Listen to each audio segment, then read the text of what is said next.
Hey, Pardon My Take listeners, you can find every episode on Apple Podcasts and Spotify. Prime members can listen ad-free on Amazon Music. On today's Pardon My Take, we have Greg Olsen and George Kittle interviewed together for Tight End University. Greg Kittle. Yeah. Greg and Greg, both good friends of the program, longtime friends. We had them on. Also, Greg Olsen, we asked him about his son who just had a heart transplant. Very emotional, but great listen. So check it out. We are going to talk about the death of the process. We're going to talk about Game 7 Bucks Nets. We're going to talk a little hockey. We're going to talk a little U.S. Open. Bryson DeChambeau. Ooh, that's that's good. A little preview for what we're going to talk Big about. Cat. I call him Dyson DeChambeau because he blows. Oh, damn. That's just, listen. Buckle up for more. We also have Monday reading, and Billy's got his recap of the show. So, Pack Show, we brought to you by our friends at Chevy Silverado, the strongest, most advanced Silverado ever. Silverado is strong, advanced, dependable, hardworking. Silverado is dependable like the people who drive them. The design is big, bold, and commanding, and this truck turns heads. It's a partner with grit and determination. Anything is possible, and Silverado is a partner in that. So if you're looking at tailgate, haul, towing, off-roading, towing maybe your boat to the lake all summer long, moving day, helping out your friend or family member, road trips, whatever it may be, the Silverado's there for you. It is strong, it's advanced, it is the Chevy Silverado. So go check it out right now.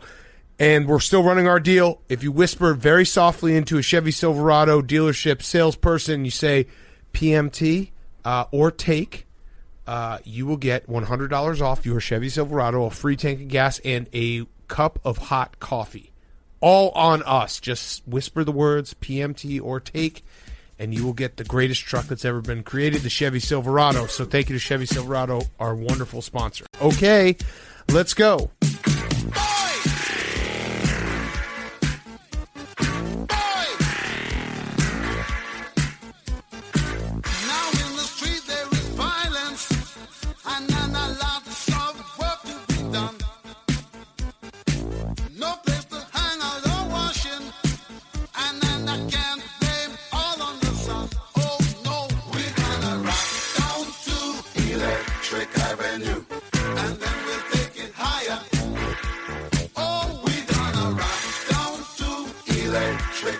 It's Pardon My Take, presented by Barstool Sports. Welcome to Pardon My Take, presented by Chevy Silverado, the strongest, most advanced Silverado ever. Today is Monday, June 21st, and the process is dead. R.I.P. R.I.P. We had a good run. This was going to be the postseason where we judge whether or not processes actually work. Turns out they don't. Well, it was it was a legacy game for just baskets, being able to shoot. Well, turns out that if you can shoot, you're probably going to win an NBA playoff series. I was going to say, I didn't think it would catch up to him, but it finally did. Ben Simmons just refusing to shoot a basketball into a basket in a basketball game. It ended up, that matters. Well, he ended up not dunking. He's afraid of dunking too. I thought that if he had the opportunity to go up with like a nice solid two-handed slam dunk from inside the protected circle, I didn't think he'd be afraid of the basket in those circumstances. Wait, but hold on, PFD. Rim protector Trae Young was there. True. So good point. That's a scary thing. No, actually, I'd like to now go back on my take that he should try dunking free throws because that wouldn't work either. No, nothing works. He is allergic. I've never seen anyone just be like, I am not going to shoot under any circumstances. So we got a lot to talk about. But let's start with some Ben Simmons stats. So we talked about this on Thursday's show. But Ben Simmons now officially finished the last 4 games of this series without attempting a single field goal in the fourth quarter. That's your point guard. Honestly impressive. That's your point guard. He attempted 3 field goals in the fourth quarters of this entire series. 2 of them in the first. He did finish perfect 3 for 3, so there's one nice spin zone. Because he's now out of the playoffs, Ben Simmons has the lowest free throw percentage in a single playoffs in NBA history. So he beats out Shaq. He was 34.2%. Shaq's worst season playoff history was 37.4%. So that's the another bad stat. And then finally, I mean, Ben Simmons, I don't. Did you see afterwards? Doc Rivers was asked, like, can he be a point guard on a championship team? He's like, I don't know the answer to that. We'll see. I will see. Yeah, that's not great. It's not great when your head coach is saying that. Like, do you think that you can win an NBA game with Ben Simmons as your point guard? And MVP candidate Ben Simmons. And I feel really bad for Sixers fans. I know that we're going to give Hank a chance to just rip them apart, which he will. I honestly feel bad for Ben Simmons. No, I don't. Imagine making it. I don't. Imagine making it to this stage in your professional career, only to just discover your one glaring weakness, which is you can't score. No, no. He can't shoot. He's afraid of shooting. No, I don't think he physically can shoot. I think that he is, in fact, right-handed, and Kevin O'Connor has apparently been on this for a while. No, a lot of people think that he's right-handed. No, he's non-dominant. Yes, neither hand. He doesn't have a hand that works. No hands work for Ben Simmons in shooting. I always thought that saying the Wayne Gretzky, Michael Scott quote didn't really make that much sense. He actually proves that you do, in fact, miss 100% of the shots that you don't take. Yeah, like saying Ben Simmons can't shoot is actually wrong because, well, no, it's right in that when you say he can't shoot, you're saying he's a bad shooter. He can't shoot in that he mentally cannot make himself shoot. Do you think he's got that disease, the brain thing, where you're afraid of holes? You remember when the iPhones came out and everybody pretended to be afraid of the camera? Oh, that was like that's tryptophobia. Tryptophobia. Right? He might be afraid of holes. He needs to get hit in the eye, so there's 3 rims. Yeah, exactly. Like LeBron. It's that clip of him passing the ball when he was standing under the hoop with Trae Young coming over, who he's got like a foot on, was just, it's insane. Mm-hmm. I don't know how that happens in a basketball game. Hank, the floor is yours. This quote just came out like a few minutes ago, so you probably didn't see it. But Joel Embiid said, I'll be honest, I thought the turning point was when I don't know how to say it, is when we had an open shot and we made 1 free throw. Yes. Mm-hmm. So, and that makes perfect sense. You can't have a guy out there who does. That would be like if we went out there. I know obviously Ben Simmons is a great defender. I'm not knocking him there. He had 11 assists, he had 13 assists. So he's doing stuff that have an impact on the game. But if you put any of us in an NBA game, we would pass up open looks because we would be afraid of getting blocked. Mm-hmm. Like, we would do the same thing. The only person that's compared, like Rajon Rondo early in his career was kind of like that, where he just didn't shoot or look for offense, but he also would at least shoot layups, and if he needed to get a shot, he would get a shot. Yeah, even if it was ugly, he would. If you have an open layup, you should probably consider taking the open layup. Yeah, Joakim Noah would not look at the hoop when he was like at the foul line, but he would still, just to keep him honest, do his weird motion. It's absolutely I don't think I've ever seen anything like it. And listen, we also need to put some blame on Doc Rivers, who we went through that on Thursday, but he has not a great history outside of the one championship. And Embiid is a great player, and he's the guy who you're going to build around if you're the Sixers.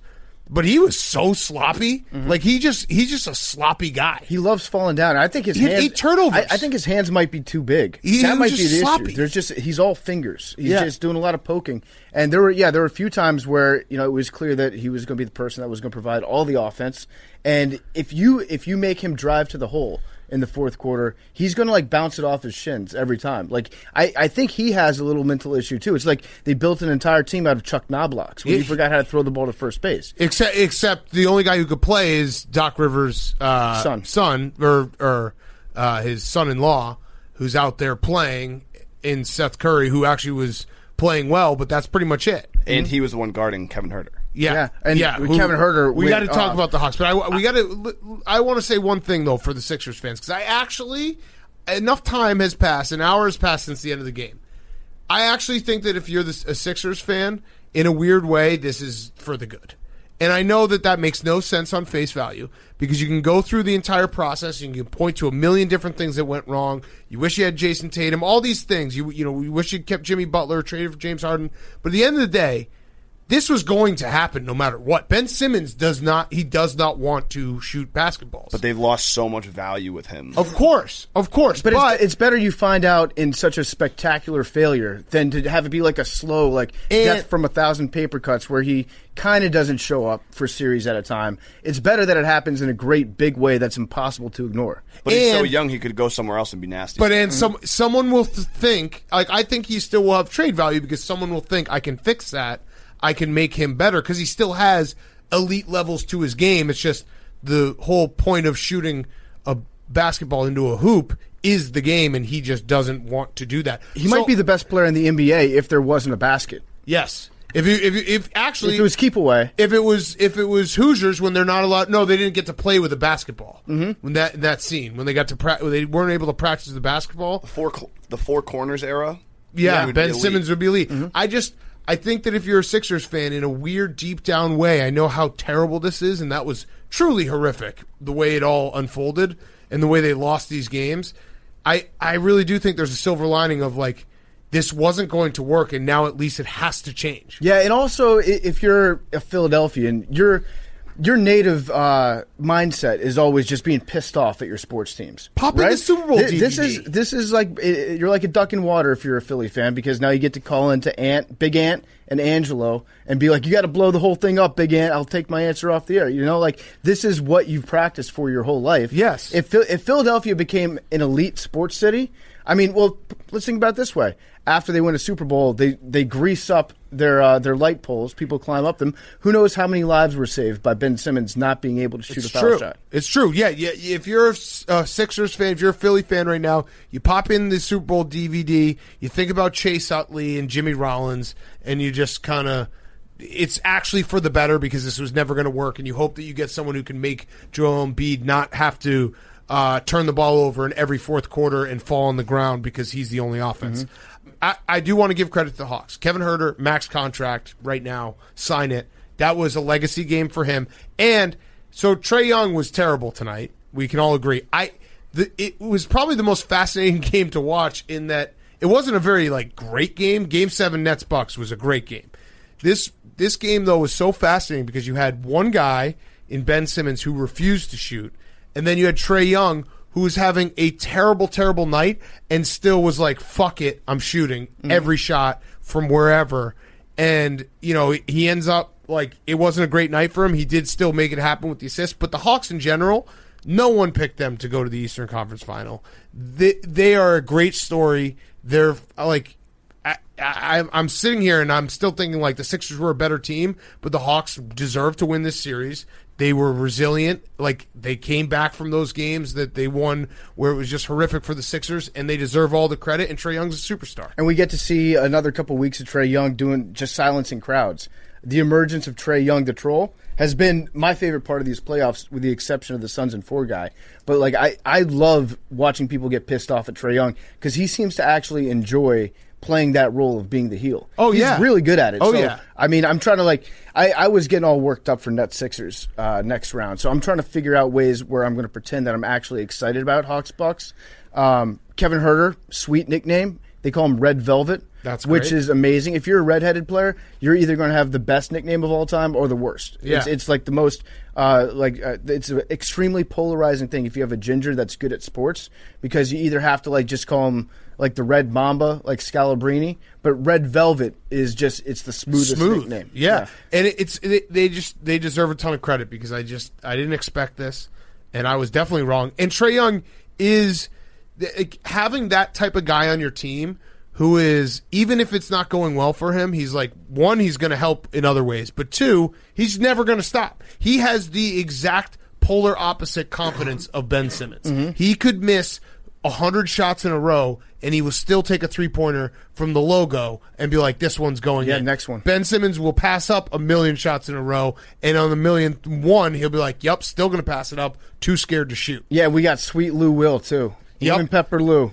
John Collins just jumping all over people. I mean, they're a fun team, and I'll talk myself into it. And the Hawks crowds have been awesome. We're going to get into this. It's good. It's good. It's good. Everything's fine. I would have liked to see the Nets, but it's good.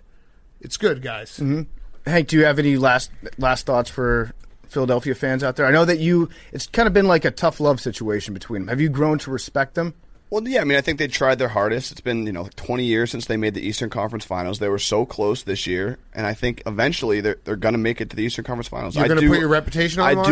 I truly believe, as much as I've said bad things about Philly, it's only been, my honest opinion, and I do believe eventually they will make it to the Eastern Conference Finals. Okay. So that's, just trust the process. Yeah, you can go to bed at night being like, yeah, a few more pieces here and there, different coach. At some point, It's going to happen. A bunch of injuries to other teams and other players.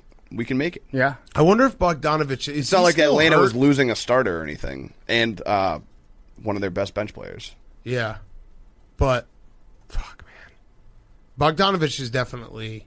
You know what's funny is I always forget Tony Snell is on the Hawks, and if the Hawks play the Suns and it's Tony Snell versus campaign in the finals, that would be very funny.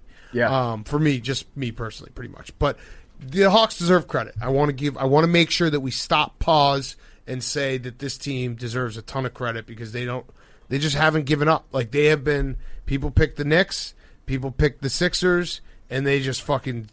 If they have to win it ugly, they win it ugly. If they have to win it with Trae Young hitting every shot, they win it that way. Bogdanovich, all those guys. Kevin Huerter is like, fuck, man. The Kevin Huerter game. It happened. That happened.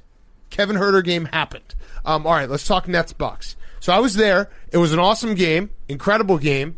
It was an all-time silent arena moment at the end. Flashing forward. So the Kevin Durant shot to end regulation. That doesn't happen if it wasn't for the turnover right before that. Yes. Like the game was pretty much over at that point. But it was that I still don't know how they didn't like I guess you don't want to bring a double with like 6 seconds, but it was so like I've never been in a moment where it's like he's going to make the shot no matter what. It's just whether it's a 3 or a 2. I thought it was a 3 when he hit it. Yeah. Right. Well, I did not. I never thought it was a 3. Although I posted a clip on my Instagram stories.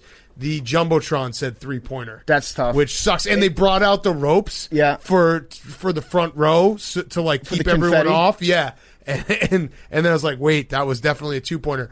But did he actually change into smaller shoes right after that? No. Or was somebody joking about that? I think that was a okay. joke. They pulled the wool over my eyes. But that end of the game shot. That one was an all-time. We've talked about the moments that, like the sounds that happen in arenas, the shriek, the stunned silence. To have Kevin Durant airball the 3-pointer after an unbelievable game where he put the Nets on his back and Blake too, but he did everything for them. Everyone looked around like, wait, there wasn't a foul? That like, shot what goes happened? in, What or it had to be blocked. You're like, is this something? And there's only 0.3 seconds left. Something's wrong. Like basically everyone's like, no, this isn't the ending. Like, turn the machines back on. We got to replay. You know what that is? That's the Buffalo Wild Wingsification of sports that we're seeing. Yeah. So like, anytime a big team experiences heartbreak like that, you do have that second because you think maybe we're going to get bailed out. If it's soccer, it's like maybe VAR saw something different. Right. Like a goal is never really a goal until it's like cemented in stone. But on a play like that, it's just like it ends with a whimper. It's like, okay, what next? Something else has to happen now. We talk about it all the time with football when you have a big play and you just sit there on a 4th down and you're like, so the flag's coming? Yeah, and it just doesn't. You wait that beat. That beat happened in the entire arena and everyone's like, oh, wait. It's over. You wait for the refs to huddle up, and then the announcer's like, I wonder what they're talking about. And then you have another 15 seconds where they're just actually saying, no, there's 0.3 seconds left, not 0.4 seconds. Yeah, the game is fully over. Yeah. So that was only the 3rd time in Game 7 history. This was a stat from our friend Kirk Goldsberry. 3rd time in Game 7 history, dueling 40-point performances, which is pretty cool. Mm-hmm. The other times were Paul Pierce versus LeBron 2008 and Sam Jones versus Oscar Robertson 1963, which we obviously remember that game. Weirdly, I think Kevin Durant gained from this. Oh yeah, I mean the shot at the end of regulation was huge, and just the way this Harden going down, Kyrie going down, the Game 5, this game 48 points where he just was so incredible. I think maybe not gained because obviously he doesn't go to the finals, doesn't go to the conference finals, but I think people appreciate Kevin Durant more than they ever have watching him play without other players and being as incredible as he is. And he had an all-time sad face, too, after that shot. I know. I felt so bad for him. He looked like a puppy. He thought that the machines were broken, too. Yeah, he's like, that's not what my shot does. I'm telling you, it was the weirdest feeling. Everyone was looking around like, wait, that's it? Well, because he tried to do the exact same shot that he pulled off earlier, and you're like, no, I already saw this. This shot goes in. Right. I saw it. It happened 5 minutes ago. That shot went in the basket. Kevin Durant doesn't airball a shot. That's probably what he was thinking. He was like, Kevin Durant doesn't airball this, Kevin. What are you doing? Yeah. Yeah, it was tough. It was tough to see Blake's performance. I think how many times does Blake dive on the floor during one game? He was awesome. He loves the floor. He was grit and grind. Yeah. All night long. And the Bucks deserve a ton of credit. Giannis, obviously. This is going to be, It might be their best chance to win a title, especially now that it's the Hawks. No offense to the Hawks, but I think people would pick the Bucks over the Hawks. It also was a great lesson in it doesn't matter if you suck as long as you can make some big shots at the end, because there was a moment going into the fourth quarter where Drew Holiday was 2 for 17 and Chris Middleton was 4 for 16. And they both, like, Drew Holiday had a John Starks game going. He was terrible. He was terrible. He ends up going 3 for 6 in his last 6 field goal attempts, and Chris Middleton goes 5 for 10 in his last 10.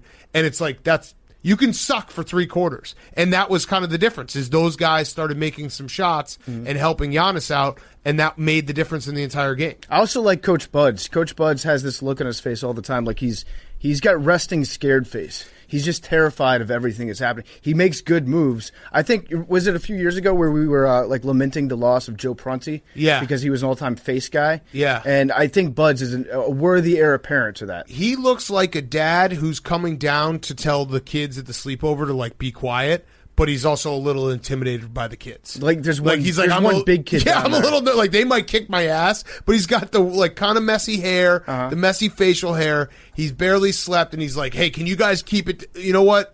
Keep having your fun. I'll just go back upstairs. Yeah, or like a dad that gets called in for like a parent-teacher like counseling session, and he's not sure what the news is going to be, but he does know that his son very much did not want him to go to this meeting. He's just tired. He's just tired. He's tired and he's scared. He just looks terrified all the time. But I love Coach Buds. I like the Bucks. I like their fans. That's the only thing about Trae Young is, like, I don't know if Trae Young can muster up hatred towards the city of Milwaukee. They seem to be kind of like the Sons of the East. I think Trae Young can do. I think that's what makes Trae Young special. I think he can muster it up for anyone. Like, he can play the respect card. I think Trae Young is going to muster up respect for just everybody in the media. I feel like we're overdue for him to be like, no one said that we could be here. They all said that we were going to lose in the first round, which is true. Yep. I think, we definitely said that. So he'll just play like us versus the world card right now. Yeah, the from a, like, just a storyline perspective, it also is great. Like, the Nets losing, them coming back next year, they'll probably bring everyone back. They'll be a super team, but it does feel like they have to earn it a little more. James Harden could also get really fat this offseason because with a hamstring, he's going to have to give that rest for probably like a month and a half. That first half, I forget how much it sucks to watch James Harden play basketball when he's just looking to get fouled. And he's not looking to, like, do anything but get fouled. They got to get a little bit more Brooklyn with their game. I think Michael Rappaport was right. Yeah. How do we add, like, an element of Brooklynness to the Brooklyn Nets? True. I had a one of those moments post-COVID where you realize how much you miss the little things. Walking out of the arena, I just was talking about, like, James Harden fouls, and I got into, like, a spirited debate with a complete stranger about whether it's James Harden's fault for trying to flop or if it's the ref's fault for allowing that and, like, letting him do it and then giving him free throws all the time. And it was great. It was like, man, this was fun. Like, when you, like, accidentally hit the same pace as a stranger walking down the street, you're like, we're just walking together for a couple blocks here. That's a major dudes rock situation. Yeah, and I was just like, you know what? That was cool. All right, see ya. Have we had the take yet that James Harden gets injured because he jumps into fouls? Like, he jumps at weird angles? Yeah, I mean, he doesn't get injured that much, but yeah. But this year, I got corrected by that. This year? Yeah. I'm going off what I see right now, Big Cat. And what I see right now is a very injured James Harden. It was, I don't know. I mean, it's weird having both the Nets and the Sixers when everyone thought that it was going to be like a collision course. Yeah. To have that be out. But, hey, Hawks and Bucks, we're going to fucking enjoy the hell out of it. David Stern would never let this happen. Ever. Ever. Adam Silver was definitely like, what's the name of our mayor here in New York City? De Blasio. Yeah. No, Warren Wilhelm, right? De Blasio. He definitely looked like De Blasio sitting at home with his Nets jersey and Nets hat on for Game 7. Yep. Like, let's go, boys. We got this. God damn. I wanted Blake to get a chip. I did too. But you know what? I just wanted to see Dax on the victory parade with him. Hopefully he stays. Hopefully, we're going to get him on this summer. Hopefully he stays. Hopefully he gets the chip. Like I said, they're earning it now. Yeah. They're Is he a free fully agent again? Yes. That's exciting. Yeah. Officially Blake of the Year season. It really comes back for 2 days and you start mumbling your words. Also, this was the curse of Lucky, the leprechaun. Yeah, that's true. Yeah. Yeah. You could say that the Celtics beat the Nets. How close do you think Kyrie was to coming back and playing? Probably like 95%, and he's just like, nah, I don't want to. He definitely could have if he wanted to. He's probably waiting for the conference finals. I teed that up for you. Okay. Actually, was Reggie Miller right? Yeah. If they had rested Kevin Durant and James Harden, do we as a nation owe Reggie Miller an apology? Yeah, Reggie, yes. I'm sorry. Kevin Durant ran out of gas in the overtime, which he absolutely should have because he played every minute and he put the team on his back. But yeah, he could have used a couple extra minutes of rest. Or a couple days. Yeah, a couple days of rest. All right, our Suns are wagging. No Chris Paul, no Kawhi, so I think that evens it out. Devin Booker was insane. He scored he had 11 points going into halftime, and I think he ended with 40. Also, the Clippers Game 6 on Friday night was one of the craziest swings in basketball I've ever seen. Yeah. Yes, it was crazy. And then after the game when they were interviewing Mann, because it was the Terrence Mann game, right? Yep, it was the Terrence Mann game. And they were interviewing him and Paul George at the same time. Paul George with one of the best spin zones that I've ever seen. He was like, I always knew that Terrence had this in him because I look at him, I'm like, you know what? He reminds me a lot of me. Yep. Paul George is like a Hall of Fame. Don't let him answer a question for too long guy.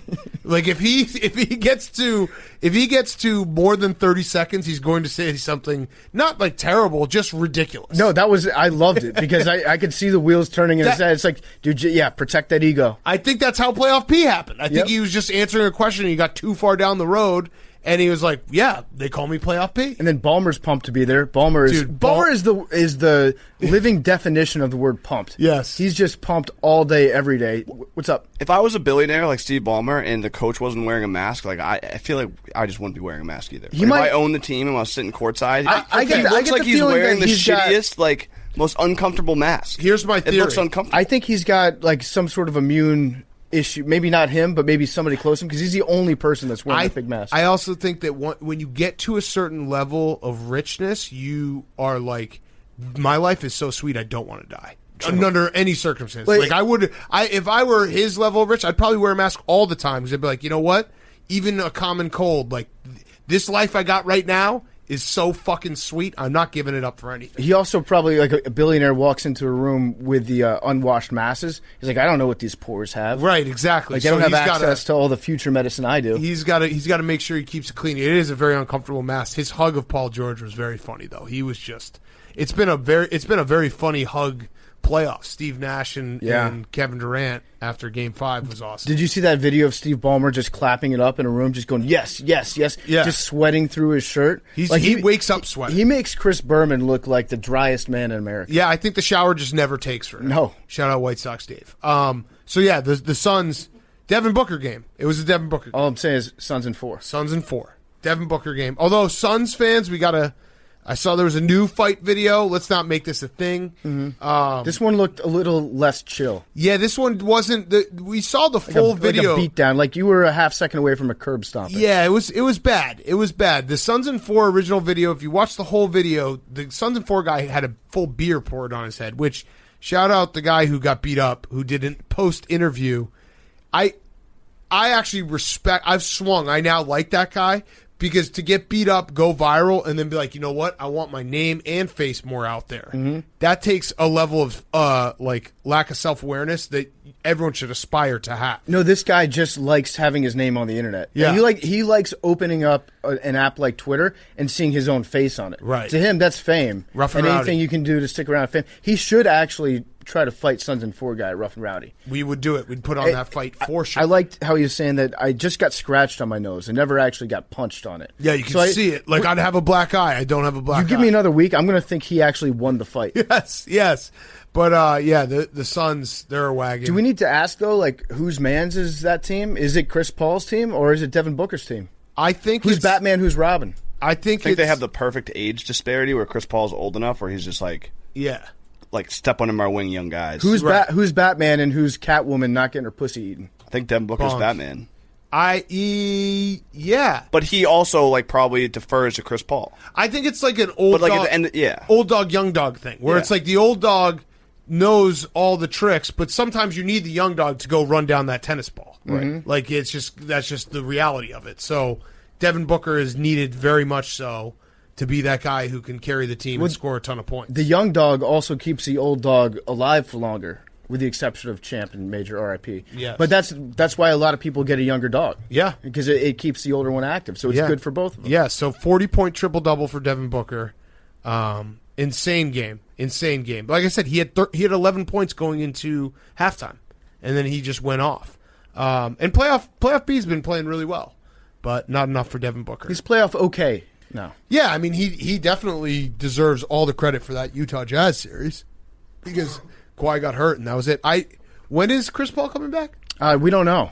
Okay. So does he actually have the cocoa? I don't know. Or is he like in advanced protocol stages because he was exposed to... Well, no, he's got the vaccine, so he wouldn't have to be in... I think he's got cocoa. I think he does too. I hope he's okay. If LeBron had it, he would definitely be quarantining, but is symptom-free. Symptom-free. Okay.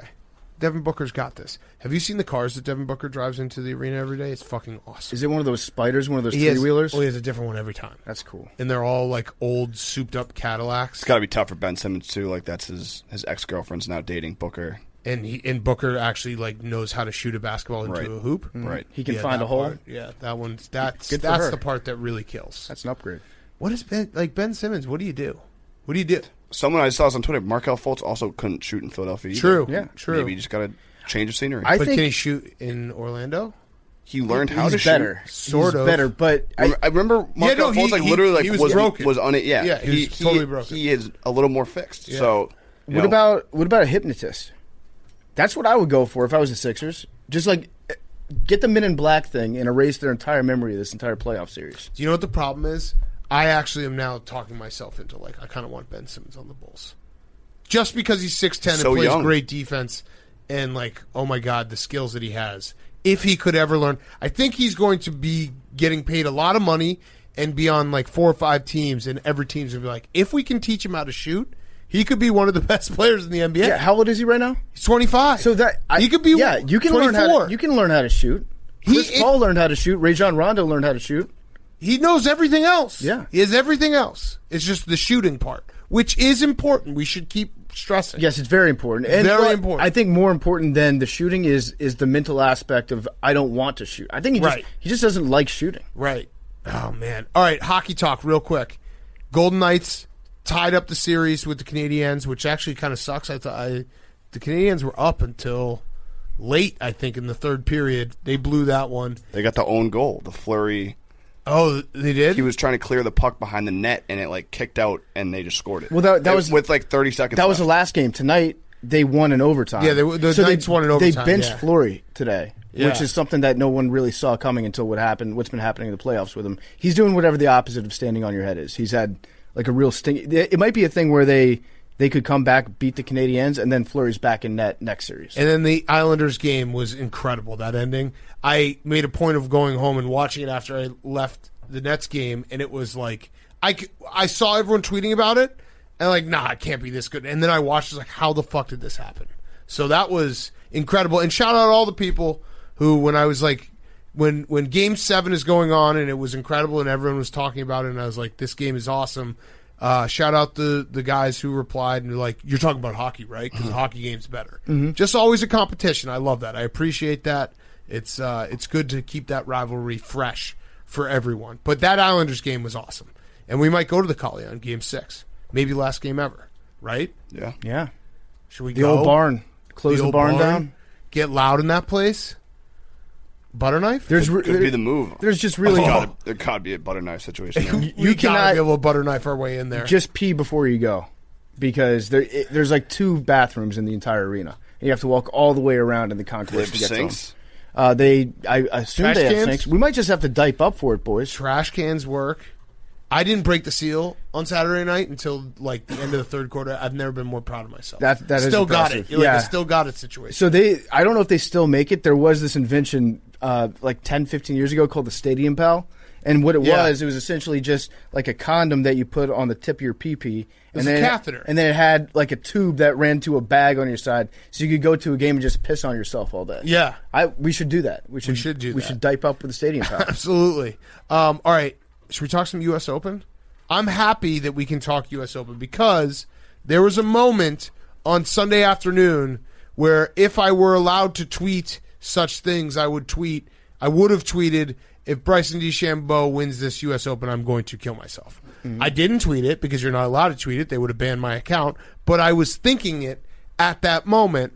Thank God he sucks. Because he was -5 through 8 with the solo lead, and then he ended up finishing tied for 26th. Yeah, I mean, we call him a lot of stuff on this show. We've called him a steroid user, a cheater, a dork, a loser, a nerd.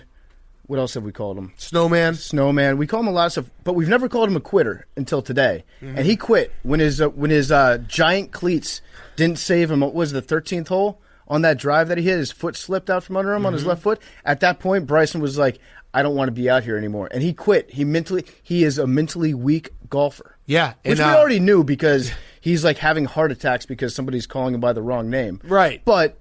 This was even noteworthy for Bryson to show his lack of mental toughness. Shout out the guy who, after Bryson sculled one over the green, was like, should have used a calculator on that one. That's a funny chirp. Mm-hmm. Jon Rahm, though, there was a moment, like, I don't know, maybe like 5 o'clock, 6 o'clock at night on Sunday where it felt like everyone wanted to lose the U.S. Open. No one wanted to win it. People were just imploding left and right. But Jon Rahm finishes with 2 insane putts. He was the guy who, I think if you talk to anyone in golf, he's like, oh yeah, who's the best golfer who hasn't broken through? It's Jon Rahm. Yeah. And he had the COVID thing two weeks ago where he ended up not, had to pull out when he's got a 4-stroke lead going into Sunday. And I love his look. He's got, every golfer either looks like an emaciated bat boy or like they just got stung by bees. He looks like he's having the allergic reaction to the bee. Like he's just a swollen person. He just has a nice pouch. Yeah, he has a nice like strength that comes from his belly. Yep. That you just know he's going to be able to last. He's got a huge 4 days of golf. Big face to him, big head. He's a big Jon Rahm. He's big Jon Rahm. Was he like 6'2"? Yeah, the 6'6". Big Jon Rahm. We saw him at Shinnecock driving in a little mini sports car, and I was like, damn, that guy's too big for this. And his wife has an absolute cannon. I don't know if you've seen the clips of, like, he went to some training camp. Some NFL team, like, invited him out. I don't know what team was like, hey, we should get Jon Rahm out here to catch a couple balls. His wife throws, like, a 35-yard spiral on a dime. Yeah. I didn't see that. Stuff. They also got engaged at Torrey Pines, or maybe married at Torrey Pines. Oh, really? So is that his home track? So I had the if you've never listened to golf on the radio, it's very fun. So I listened because I was driving into work. I don't know. He was like around like hole 13 or 14, so I put it on the radio. Interesting experience. The only thing I really picked up from it. Do you know Louis Oosthuizen's name? Louis Oosthuizen? Yeah. Do you know his name? It's not Louis Oosthuizen. No, his name is Lodewickus Theodorus Oosthuizen. That's so sick. That's a classic South African theme. They said it. Yeah. I was like, what are they saying right now? Lodewickus, Lodewicus, Theodorus Oosthuizen. Yeah, Latin. South African people, they like name their kids like you would name a Greek, one of the lesser known Greek gods. Awesome. It gives a little bit of class to it. And Brooks was awesome. He's got a knee injury. He came back from a serious knee injury 6 months ago, and he still finished fourth. So now he's second and fourth in the two majors. And he's never finished behind Bryson at a major in which they have fans. I had a moment on Friday that I had to like kind of check myself. My son's birthday turned 2 on Saturday, and so his birthday party with all his friends was on Friday. So we had like kids over and like the parents, and we had the U.S. Open on, and one of the parents came over and was like, oh, how's Bryson doing? And I looked him dead in the eye. I was like, we're a fuck Bryson DeChambeau household, just so you know. And then I had to be like, wait, dude, you're at a 2-year-old's birthday party. Like, this is going to be tough to explain. It's a little aggressive. So I had a moment where I was like, you know what?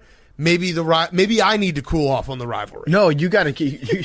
You don't turn down from 10, big guy. He was so confused. Like, why did that guy just say that to me? No. Also, shout out to the golf streaker. We had I feel like we don't get that as often. So the golf streaker ran out there. He had 2 balls with him. He had he brought his own golf club. Yep. Are you allowed to do that? You can just go to a golf tournament with a club, like it's a mitt that you take to a baseball game. Dude, I saw a guy at the Nets game with a basketball. That's awesome. So cool. Yeah. I almost hit it out of his hands, but who does that? It's just he's probably like just dribbling through the concourse, crossing people up. Not a kid. Yeah. Not a kid. Like ball is life, mid-20s. I'm pretty sure they sell.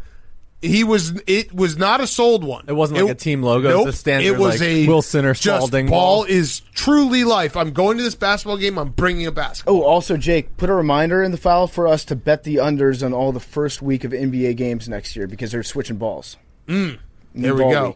Week. But I guess you can bring a club. Why are people bringing full bags? I went to one U.S. Open. I wore a golf glove. Yeah, I like that. I also like the dudes that show up in spikes. Yep, like to get better traction as they're walking around, as they're chasing down their favorite golfer. Also, Bryson could have used them. He could have. Shout out to the guy that left his full case of Stella when Bryson's ball just hit it and nestled up right to the side of it. There was a lot of weird shots. A lot of weird stuff was happening in the afternoon on the back nine. That was it. Shoffley's ball got stuck in a tree. In the tree after it hit off the golf cart or the golf path. Bizarre. And Torrey Pines is just weird because you just have people parasailing and what is that called? Parasailing? They were the cameramen. They were taking the spot of where you would traditionally have the Goodyear blimp. But there was drifts above. There's other regular guys are doing it too. I thought all the people up there just had cameras. No, I don't think so. I think those weren't just It seemed to me like they're something just fans. You would only see in like a golf video game. Yes, and it just like an N64 game. Yeah, and it was just it was windy weird. though, so it was probably like good. Parasailing? Is it parasailing? Parasailing or kiteboarding? Kiteboarding? I don't think it's kiteboarding. Windsurfing? Is it windsurfing? Are they windsurfing? I couldn't see close enough. I guess they technically are windsurfing. They are windsurfing, but that's not windsurfing. I think they're paragliding. Paragliding? I just kept on thinking, what if one of them crashes? Or crash into each other because you don't have air traffic control telling you where to turn. It's just you're in the sky. The sky belongs to God. Wasn't there one of those at the soccer game that crashed? Oh, that was the guy parachuted into the soccer game, almost took out a full row of people. Yes. I think he got caught on the spider cam actually when he was trying to land. Anything from the Euros that we should talk about? People got really mad because I posted that screenshot of Ronaldo. Germany. And apparently he ran box to box. Germany and Netherlands look good. France looks okay. Mbappe's 19. France looks bad. No, they look okay. That was a loss. That was a tie loss. It's a 1-1. It was 1-1 loss. That's a tie loss. Which happens. England had a 1-1 loss. Big time. To Scotland. 0-0. 0-0. Even worse. 0-0. Yeah. Big cat. Even worse loss. But yeah, so those are some bad losses from some of the favorites. It's going to be the same thing that happens all the time in soccer, where it's just the same 4 teams from Europe are going to get to the semifinals. There's going to be Germany, France, England is going to lose in the semifinals. Although I am addicted to saying it's coming home. Italy and Spain. Yep. Who cares? Oh, nice. I like that, Hank. And we had no PLL this week. So let's get to our Who's Back of the Week. Who's Back of the Week is brought to you by our friends at the Cash App. Cash App is back. The stock market is back. Investing through Cash App is back. You can buy and sell Bitcoin super easy on the Cash App. And, of course, when you download the Cash App and enter the referral code BARSTOOL, you get $10 for free, $10 to the ASPCA. The Cash App will now send $10 to the ASPCA, like we said. And if you download the Cash App, like I said, you can download it and buy and sell Bitcoin. Super, super easy to do. Download the Cash App from the App Store, Google Play Store today. Hank, your Who's Back of the Week? My Who's Back of the Week is Red Bull Racing. Okay. Yeah. They won in France this week. And that's now 2 races since we've had him on, and two wins. So Horner is locked in on the toilet that he likes to piss in, and I think they're in first in the overall standings now, right? Red Bull is? Yes, they are. Yeah. In the Constructors Cup, and Daniel Ricciardo had a good race as well. He did. The PMT F1 bump is real. This was the first time I woke up. I was a little hungover, and I was like, "Oh, I can actually watch this." It's kind of delightful, weird, right? Yeah, it's weird. I gotta use. I love the show. I really do like the show. I binged it in 2 weeks. It's still, I'm getting used to watching it live because I don't really know what's going on. Well, it's hard to follow who's doing well and who's not. It is a little hard to follow, and there are a lot of people online who are pretending that they know a lot more. Where it's let's all just admit here that we don't know what we're talking about. We're gonna overtake is about the only thing I know. Mm-hmm. We're gonna figure it out. Push. That was mega. Something about just waking up and having an announcer with an English accent is soothing. Yeah. It just works. I've got a really bad take, but it's something that I truly believe, so I'll share it with you guys in this room here. I think the cars are too loud. No, if they could make the cars just 20% less noisy, do you know what? I'd be all in. I was actually listening to an F1 podcast. No big deal. Sounds exhilarating. It is. they were actually saying they were lamenting that the cars are too soft. Oh, really? They have gotten a lot softer with the electric regulations nature and everything. They used to be true American. Not actually American. Muscle car. No, you're right. You know what I mean? Yeah, American some kick engines, you in the dick and fucking have a car that blows your ears out kind of engine. How about this? I'll go either one of two ways with it. Make them a little bit softer or make them just really fucking loud. Yeah. No, right, but people are saying it doesn't sound like an F1 right now, racing it just reminds me of the vuvuzelas in car form, where they're just kind of, they're there in the background and it's a high-pitched hum and it's kind of annoying. So if it was a little bit quieter, I'd be happy. Or if it was just like make your balls shake loud, I would like that. Go with that one if you want to be a real F1 Okay, guy. yeah, the cars are too soft. They're too soft. They're basically racing toy cars. Yeah, it's the pussification of America of Europe. Yeah. No, seriously, that is like that's actually a real complaint. Okay. The cars are too soft. You talked me into it. I'm on board with it. Yeah. Is that it, Hank? Also track and field and swimming. Tis the season. Yep. Oh, I saw someone... I can't remember. I should have screenshot it. Someone tweeted out, and I thought it was the greatest idea ever. I'm sorry that I'm not giving you credit. Please let me know. I'll give you credit. The Olympics, if they had a lane for just regular average people for comparison, would be so incredible. If they had the 10th lane in a swimming pool, be like, all right, let's find a 15-pound overweight guy and just let him swim just to show how slow an average person was, it would be so fascinating to watch. I'd be cool with that. Another two ideas that I would have for swim, also like dye the pool different colors. I think that'd be sick. If it was like the like Eastern Washington field or the Central Michigan, like give me some different looks to the playing field. And then what if one of those lanes just was basically an aquarium? So you had all sorts of natural sea life in the pool, but there was like glass that divided it, so they weren't going to swim into the other guys' lanes. But just like in the middle of the pool, you get some octopuses, you get some flounder, or maybe a couple of sharks. I think that'd be sick. That was I pitched that idea to Mark Cuban, the real Shark Tank, where it's a pool full of sharks, and if you get to the other side, then you get investment in your deal. Yeah. I mean, that sounds good. It would be fun to watch. That sounds good, too, but it would be nice to see some marine life in the water. Yeah. How about just we'll settle for the myth dye that makes a color when you piss in the pool, just so we can watch and be like, hey, that person pissed. Yeah, they all do. Yeah, no, I know, but it'd be funny to watch in real time. Like, they pissed. They pissed. And if the dye was actually brown, so it looked like they shat in the pool. Yeah, that'd be funny. Either way, just get normal people, like a normal guy just throwing the shot put 18 feet. Yep, it would just be a very funny thing to watch. Yep. All right, what's your who's back? My who's back of the week is Kyle Schwarber. Kyle Schwarber's back in a big way. My favorite baseball player, Kyle Schwarber. He's a Nat for life.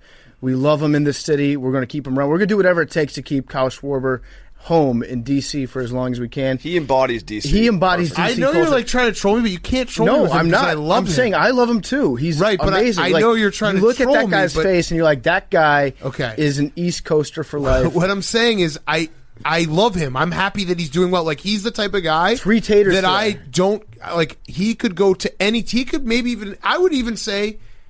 I would probably not say it out loud, but if he was on the Cardinals and he was hitting home runs, I'd still like. There'd be a small part of me be like, "Fuck yes, Schwarber, you're the best." 3 home runs today, 2 home runs yesterday. Just lighting the world on fire. I think he hit 4 last weekend. Yeah, so I think he's had 8 home runs in the last week. Yes, pretty good week for Kyle Schwarber. Yeah, so we're doing what it takes. He's going to stay in DC. Hopefully, win several World Series with us.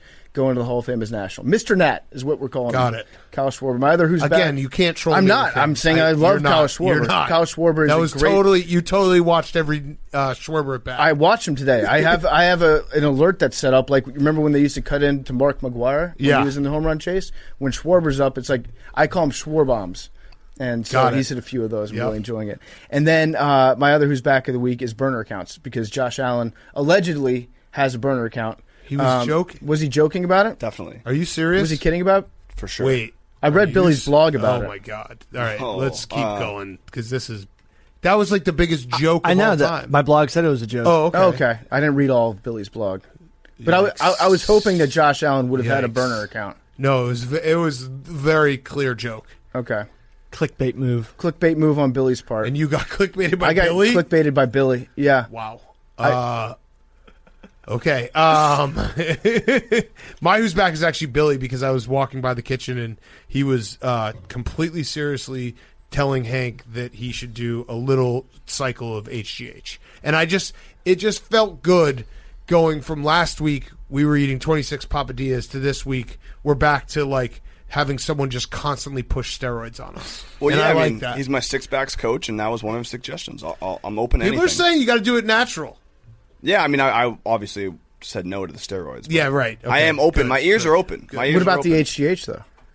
That's steroids. I'm just trying to talk Hank down from doing SARMs because he was raising it, like, actually. Mm-hmm. SARMs? Yeah, I said, should I do SARMs? What is SARMs? Someone tweeted at me when we had the conversation. We're like, yo, dude, you should definitely do SARMs.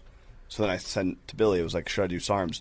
And to Billy's credit, once again, he had actually written a blog about the dangers of SARMs. So I got all my information from that. Okay. There we go. He's back. Right. He's back.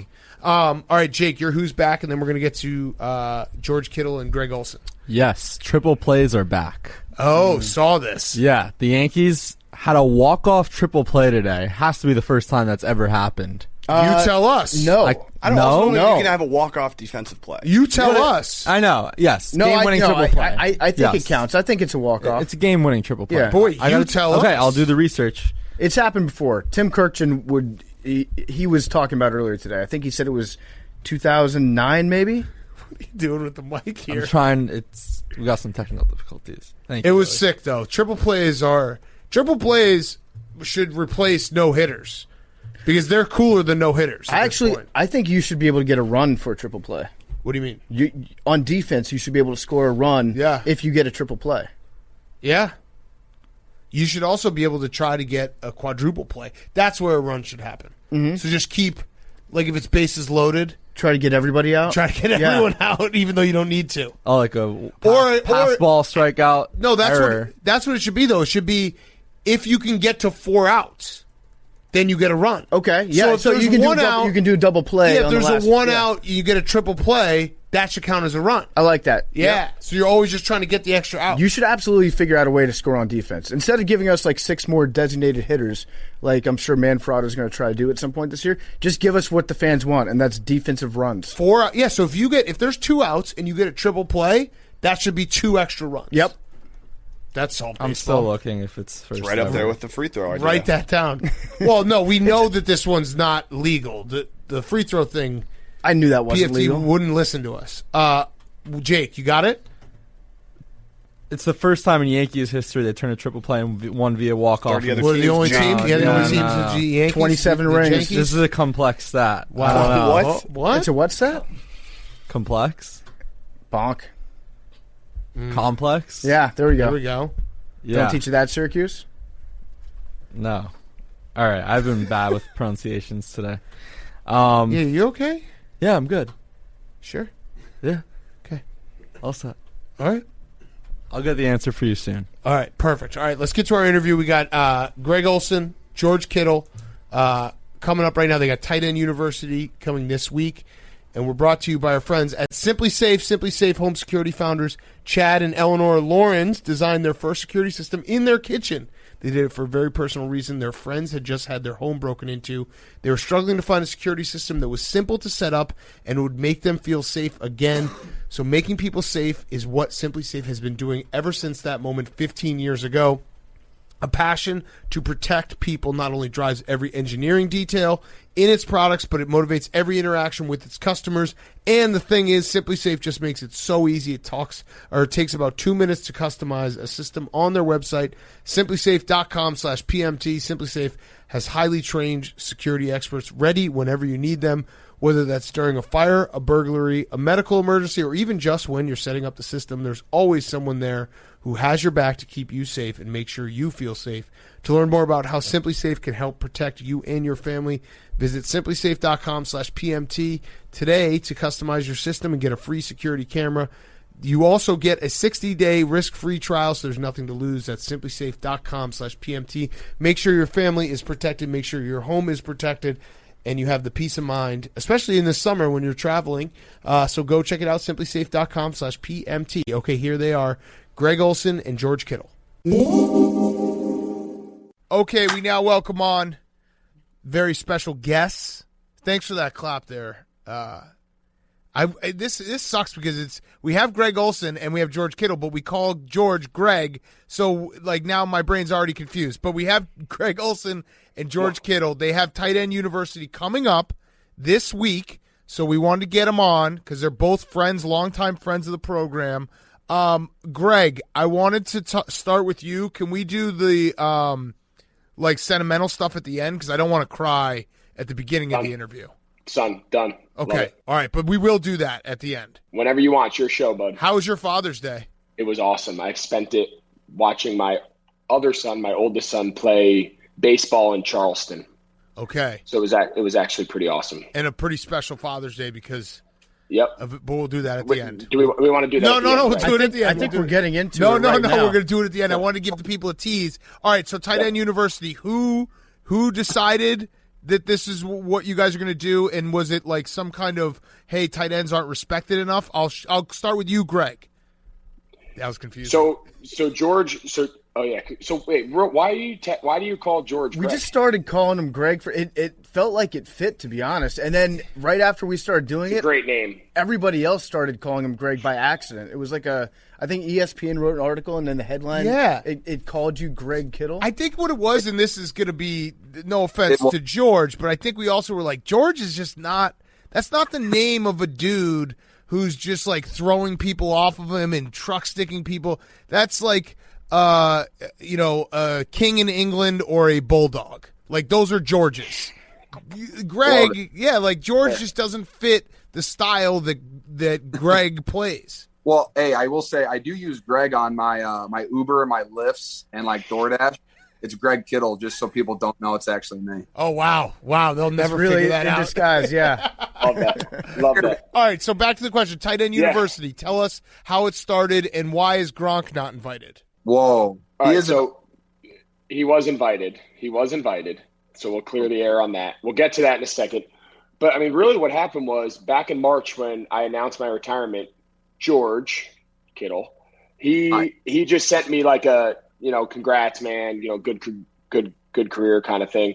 And we just started texting back and forth. We had gotten to know each other over the last couple of years. We have the same marketing agent and, just got to know each other from playing and whatnot. And he's like, hey, if you ever want to come down to Nashville, I got like 5 or 6 different tight ends in the league who stay with me and train down here. And I was like, that sounds awesome. I'll try to get down there. And just from kind of texting back and forth, we kind of thought maybe there'd be something bigger involved. And we said, let's get Kelsey involved. And he immediately said yes. So the three of us kind of jumped on a call, and a handful of conversations later, we got over 50 NFL tight ends coming down to Nashville. George is kind of hosting us down there at some facilities he has access to. And it really just started organically from just a random text conversation after I retired. So you invited Gronk, and you also invited Tebow. Is Tebow there with you right now?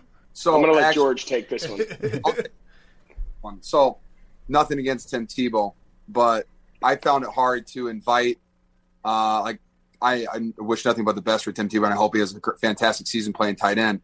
But it's hard for me to not invite like a backup tight end on, let's say, the New York Giants, as opposed to inviting a guy that just started playing tight end in the position. Because the thing is, we do have limited spots. I wish I could make it a brand. Every NFL tight end can come. It's accessible to everybody. But like what we tried to do this year is we wanted like to pay for everything for all the tight ends to come, to kind of make it a special event for all tight ends. And so like we booked up an entire hotel, like they're completely out of rooms. We have every room taken, or all the we blocked off a certain amount of rooms that were completely out of rooms. And so like we thought we were going to get like 20 guys. And next thing I know, we have 47 confirmed, like as of last week. And I think we just got past 50, but it's just like, wow, like that's a lot of guys that we weren't, like we kind of expected guys to want to jump in, but it just kind of happened like that. And so hopefully in the next years to come, we can make it like open and available to everybody. Okay. So I want just like a quick headline grab. Would you like to extend an invitation to Tim Tebow for next year's camp? Yes. If he's on a roster this year and he plays tight end, we would love to have him. We would love to work with him. Once he's officially a tight end, we would love to work with him. Okay, so here's a follow-up question. Headline. Here's a follow-up question. And Greg, I like, no offense to Tim Tebow, he does get people talking. But from your perspective, you played in the NFL for over a decade, tight end, Pro Bowls, everything. What's the thing that like Tebow or the casual fan doesn't realize about playing the tight end position that like he's not going to be able to pick up overnight? Because he's a crazy athlete, right? Great athlete, played, minor league baseball, Heisman Trophy, all these things. But what's the thing that it doesn't matter if he is great at everything else, but the one thing, it's like you're not going to be able to learn this in one mini camp. This takes years and years of practice. Yeah, and I don't think it's going to be unique to necessarily Tebow, right? I think here's what used to piss me off as a tight end in the NFL, and maybe George feels the same way, but like there's one position in the NFL that gets all the I never played the position or even played the sport of football before, right? I played rugby, I played basketball, I played Australian rules football, I played – right? Like there's all these guys that never played tight end, let alone football, and then when they want to make the transition to trying in the NFL, they're like, yeah, let's just make that guy a tight end. And I always used to take offense to that, like every mini camp, every training camp, we'd have like random guys on our team who never played football. And I was like, why did the point guard who never made it from Auburn, like why did he never be made a safety? Why was it just like the power forward? Like that used to piss me off. And I'd be like, you guys have no idea how hard this shit is. Like you guys have not a clue. So like this isn't unique to Tebow. I just think everybody thinks when their original position or sport comes to an end, like, oh, fuck it, I'll just go play tight end. And I'm like, fuck, what? Like, it actually seems like maybe the hardest position to pick up because you got to do so much. What is the quarterback? Yeah, what's the skill set that like would you say is the hardest for a tight end? What's the part of the game that is most difficult to perfect for a tight end? I mean, I think it's the fact that you have to be good at everything. Like you can't just like you can be an elite route runner. You can catch the ball really well. You can run really well. But then if you can't like hold your own in the run game and you can't like take in hit in the face by a 300-pound defensive end, then like they kind of have to like call plays around you instead of like you being able to be the focal point. But like you have to be very good at pass pro, running routes, setting the edge, being able to crack on the safety, being able to sift block a defensive end. You have to be in the backfield for protection like a running back would. Like you just kind of do everything. And then it's just if you can do all of those things at a high level. So you guys have tight end you, and we always love the debate. Whenever it comes up in like college football, there was a debate last year of what DBU is. Is it LSU or is it Texas? What would you say is the actual tight end you? Is it Iowa? Yeah, it's Iowa. Dude, like I got Dallas Clark on my shirt right now for a reason, baby. That's tight. I ran into Dallas Clark at a concert a couple of years ago. Did you? It's Iowa though. I mean, come on. I mean, you're awesome. Dallas was awesome. I got Hawkinson. I got Fant in the first round. Never before done. Mm-hmm.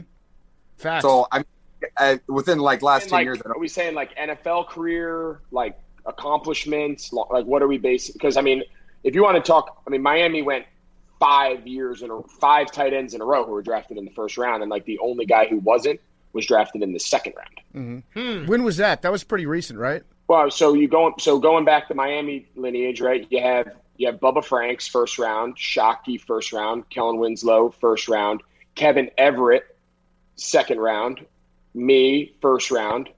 Since then we've had Jimmy Graham, one of the most prolific guys of all time.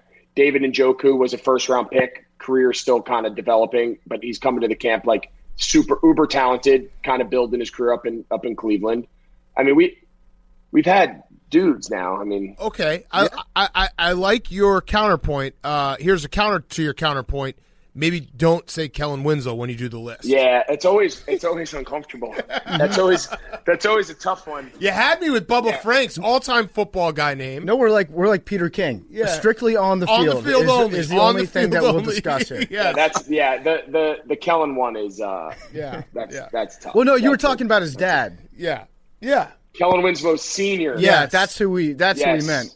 Yes, exactly. Is Greg? Is Mike Martz going to get invited to this tight end university? No, I tried texting him. He didn't get back to me. He said he only has time for wideouts. Yeah, he would just show up and be like, I can't use any of these guys. What the fuck? So one thing I will say, it's unbelievable. It's fucking crazy. But no. So one thing I used to say until Kittle and Kelsey got their new contracts, you're a humble brag for you.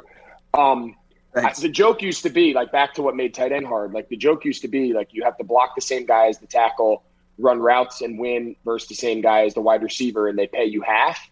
Like, other than Kelsey and Kittle, that applied to everybody else. Mm-hmm. But that was always, like, the running joke. Like, we have to do the same shit that $15 million left tackle has to do and run routes against the same guy the $15 million wide receiver has to run routes against, and they're going to pay us $7. Yeah. Yeah, that's a good way to put it. And George, leading up to the draft, we were talking about some of us. Yeah. We were talking about how sick it would have been if you guys had gotten Kyle Pitts, not to replace you, but just to see the kind of weird shit that Kyle Shanahan would come up with, having two awesome tight ends. Did that thought occur to you? Were you like, you know what, we would be pretty fun to watch? I mean, I'm excited. Like, I'm a Kyle Pitts fan. Just watched him last year. Like, the dude just scores touchdowns. Like, it's nothing. It's crazy. Like, he just always scores 2 touchdowns a game. And I think just his athletic ability and then his ability just on a football field, he's going to be very talented in Atlanta. I wanted him to go, like, first overall, like, to be, like, the first tight end to ever go first. Mm-hmm. I mean, I get it, but I would have drafted him first. Yeah, and then right after that, I think, was when Kyle said, like, I don't know if Jimmy Garoppolo is going to be alive at the draft, so we can't make any guarantees. Has Kyle? That was an all-time coaching line. It was awesome. Has he ever threatened to kill you? Kyle? Yeah. No, he's like, he doesn't. He's very in the moments. Like, you ask him, like, hey, are you good to go Sunday? Like, now I can say back to him, like, I don't know if I'm going to be alive Sunday, Coach. Yeah. Like, game day, man. We're all questionable. That was amazing. How weird was it, though, that, like, the offseason with, the 49ers doing all the trading up and down the draft, and then everyone's decided who they're going to take, then they don't take the guy they're going to take. I would imagine it's been a little awkward talking with Jimmy, because I know you're friends with him, or does he have a good attitude, like, hey, I'm going to just keep playing and hope, things work out? I think it's more of the great thing about football is like, when you're given the opportunity, like, it's your job to lose it. So, like, we brought in tight ends, like, the last 3 years for me, and, like, the guys that I play with in my room are awesome. Like, they're all good football players, but, like, I'm the starter, and, like, it's my opportunity to make plays, so I continue to be the starter. And that's one thing about Jimmy. Like, that dude had a fantastic OTAs, and he was slinging the ball, offense was clicking, and, like, he's just taking advantage of the opportunity. Like, Jimmy had a great OTAs. Like I said, he looked great, and Trey Lance has an opportunity to be a really good quarterback. So I think it's just going to be a really good competitive battle. And, Jimmy's, he's ready to roll, and it's exciting to see that fire in him.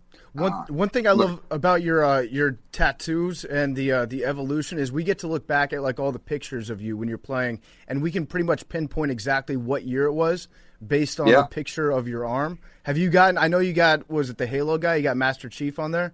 Have you added to it? I just got Godzilla yesterday. Hell yeah! Whoa, the best part. Awesome. Hey, hold on. So the other day we're texting about coming on this show, guys. And the response from George when I said, well, shoot, what about this weekend? Like any other, he goes, well, Saturday I'm flying to Miami and I'm going to spend 8 hours getting a tattoo. And I was like, all right, I guess Saturday's out. Wait, they don't have tattoo. Yeah, they don't have tattoo places in Nashville. No, it's just I had a tattoo. Like, I get a couple tattoo artists in my DMs every once in a while. There's like, hey, I'd love to, like, add to your artwork. And I was like, I looked at some of his stuff and I was like, this is really, really sick. And I just like I said, I like some of his stuff. And he did like a guy with a tiger face right here. And I was like, that's cool, but can you do Godzilla? And he was like, yeah, I can do that. So I flew down and I got tatted in Miami. All right. I got a question for you then. I'm 36 years old, father of 2. I always wish I had a tattoo. Is it too late for me? I think it is. My dad's 62 and he's about to finish his full left forearm sleeve. Really? So he went how long of his life before he got his first tattoo? My dad, he had a butterfly on his thigh when he was in college. Okay. For the white buffalo hunter. And then he didn't get another tattoo till I think I had graduated high school. So he was a not like you would see him and you'd be like, that's not a tattoo guy, and then all of a sudden one day he just became a tattoo guy. Well, my dad was a pastor for a while too. Like, pastors don't really get tatted up all the time. But he was a lawyer for a while, and then when he became a football coach again at OU back in like 2010, whenever that was, he started opening it up, and like he has a Rise Against tattoo, like the band, the whole logo on that. He's got a whale shark on his arm.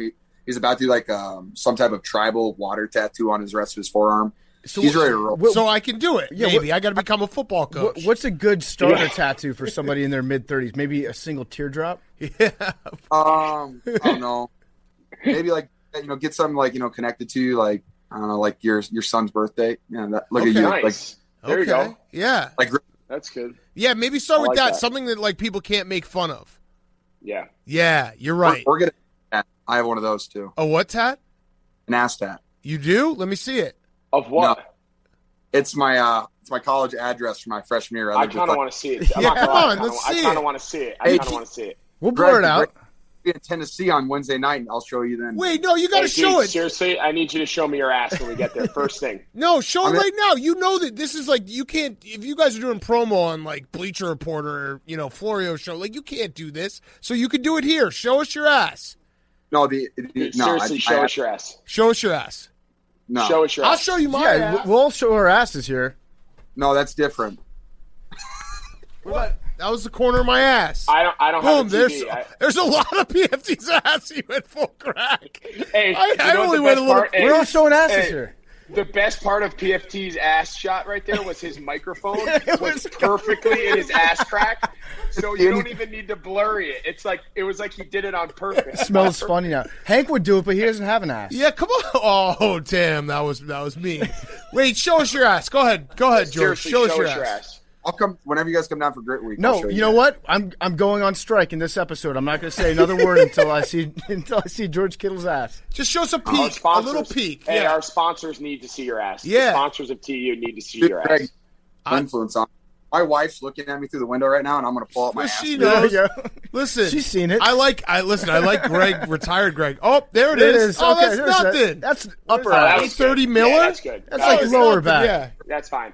We're good. 830 Miller. We saw a lot more of of both of our asses. 4 of us. Yeah. Great. I have nothing to show on my ass. I have no tattoos. None. How do we feel about the new numbers in the NFL, where you got wide receivers that are going to be rocking single digits now, and tight ends are still stuck with 40s and 80s? Numbers. Say it again. We just went from ass tats to single digit numbers. Yeah. You got range, baby. In the biz. It's called the transition. It's a segue. Segue. It is. I mean, it is what it is. I think it'll be kind of cool. I know Tom Brady was mad about it, just for the defensive guys. And I will say the numbers on some defensive players is kind of odd. When a safety is wearing a linebacker's number, just something weird like that. But I think the game will evolve. Get used to it. If you were to change your number, if there was any number, let's pretend the rule book did not exist, what number would you want to wear? 11. You look really fast. I feel like it might be my dumb brain, but I feel like you would lose some blocking ability if you got number 11. No, you wouldn't be able to shed as many guys. Remember LeVar Arrington? Wasn't he number 11? Yeah, there's a couple college. Was he number 11, or I messed that up? He was 56 in the NFL. I don't know. No, at Penn State. At Penn State, he was 11. Yes, at Penn State, he was 11. Yeah.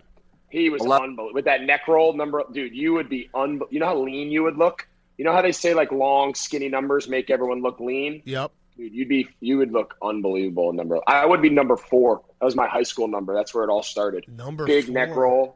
Big neck roll, gigantic face mask, number 4. Going to get back to the Gregs in a second. Before we do, Sport Clips is giving you guys all a shout out. Sport Clips offers a unique haircut experience that exceeds your typical haircut from start to finish. First of all, you've got the best stylists in men's and boys' haircuts with specialized training and techniques. Cutting guys' hair can be harder at times than cutting women's hair. When you go to Sport Clips versus a place that cuts women's hair, you're getting stylists who are specifically trained to cut guys' hair. Their experts understand the facial shape and hair texture, and cutting to a guy's best advantage. And Sport Clips' signature service is the MVP haircut experience. So much more than a haircut. You get that legendary hot steam towel on your face. You get massaging shampoo. It makes you melt into your seat. It's the ultimate in relaxation. They've got 1,800 locations nationwide. Sport Clips is closer than you think. I'm getting my haircut there when Ryan Fitzpatrick wins a playoff game this year. Sport Clips, I'm already in line. After week 1 of the playoffs, it's going to happen. And when you want to sign up for a haircut at Sport Clips, you get a 15-minute heads up when it's time to head in. So you can schedule it out with their on-deck text alerts. You wait less time, and you get more prime time. Text message opt-in required. Message and data fees may apply. Visit Sport Clips near you for a haircut that exceeds the typical experience from start to finish. Now more Greg's. Hey, speaking of where it all started, Greg, are you ready to do a documentary on the 7th Floor crew? It's funny you say that. Yeah, you know. Well, I know. It was you funny. know that I know. It's funny you say that. There may be a time that we can dive into. So here's my take on that whole thing. Yes, I haven't really talked much about it, but that story obviously got a lot of publicity both at the time and then after I had gotten drafted. It kind of got kicked up again after the draft, and then it got kicked up again when they did the 30 for 30 with the U. And my whole thing is no one's ever told like what's really happened. Like, how did it come to be? Like, we're made out to seem like a bunch of guys were sitting around just coming up with like the most asinine things ever, which is kind of true. But like, there was some sort of like rhyme to the reason of how the whole thing like organically became. And it was never intended on being shared outside of the handful of guys that were involved. So it took on a completely unintended life of its own, but no one ever told the story of like who did it, how it was done, where it was filmed. Because I think that's the part of the story that people would be really interested in and know that like the guys who were involved are like normal guys for the most part. But no one's ever like told that side. They've told like the glamour, like party pregame, playing it in bars, you know, that side. Yes. Have you considered doing a sequel to it? Ooh. No. I have a daughter now, and I pray to God she never learns how to use Google. So when I don't think that's going to happen. When you're on the road, like when you're at TEU coming up this week, do you make a request like, hey, just don't put me on the 7th floor in the hotel? No, but I'll be honest with you, like the handfuls, you know, the time just by sheer probabilities, you get that, and like you get your room key at a hotel, and like you hit the button, and like in your mind you kind of chuckle. Anytime you hear somebody say like, "Hey, what floor are we on?" Oh, we're on the 7th floor. Like in my mind, I'm like, you know, yeah, it's kind of funny. Do you feel like you don't get enough respect for your ability as a rapper? Like your flow was kind of overshadowed by the content of the rap. It was, and that's my one regret is I wish the content would have been better, that it could have been appreciated more. It was bad, like looking back, not a great decision in the moment, but you would be shocked. So the last few years of playing, you know, being the oldest guy on the team for the last couple of years, wherever I was, the amount of kids that would be like, come up to me, like they would like build up their like nerves to come up and say, and they'd be like, "Hey dude, I was in high school, or I was a freshman in high school when I first heard that song in my football locker room. And like, now that I'm playing with you is the coolest thing." Like, that's what they remember. And I was like, I'm not sure if that's cool or not. Like I've done some other shit, you know, but they all remember, they're like, we used to pregame to that in my college dorm before we would go out at night. And I'm like, I know. Did any of like the rookies ever come up to you and be like, "Hey Greg, like, are your lyrics true?" Yes. Yes. Hey, is that true? All right, we'll flip it back to you, George. So wait, is there a charity aspect to the Tight End U? There is. I'm glad you asked. Yeah, because I just like dawned on me. That George, you just invited a bunch of dudes to come and drink at your house in Nashville. Well, no, kind of, but. Instead, so like that's why we got involved with sponsors, so we can, you know, pay for guys to like stay here, take care of them. We also raised a ton of money to give to local charities in Nashville, which has been really fun.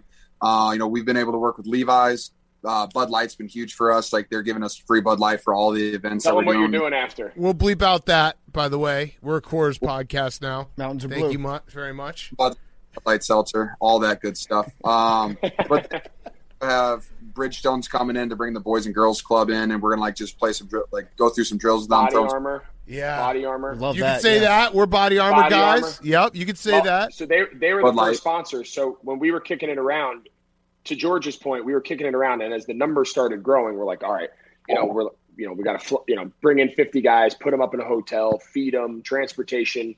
You know, me and George and Kelsey are nice guys, and we've made a good coin, but you know, that shit's expensive. You know, you start bringing in guys and they want to bring their wives to dinner and things added up. So we reached out to a handful. George mentioned all those guys. Body Armor was the first, the first group that said, we're all in, and they've been awesome. And, outfitting guys with, the drinks and the gear and the equipment and, all those. And then the point that the way the whole thing came together was super cool is after we pay for all the expenses, thanks for partners like them, all the remaining money, we partnered with the Nashville Boys and Girls Club. They're going to come out and do a little camp, and we're going to make a contribution to them.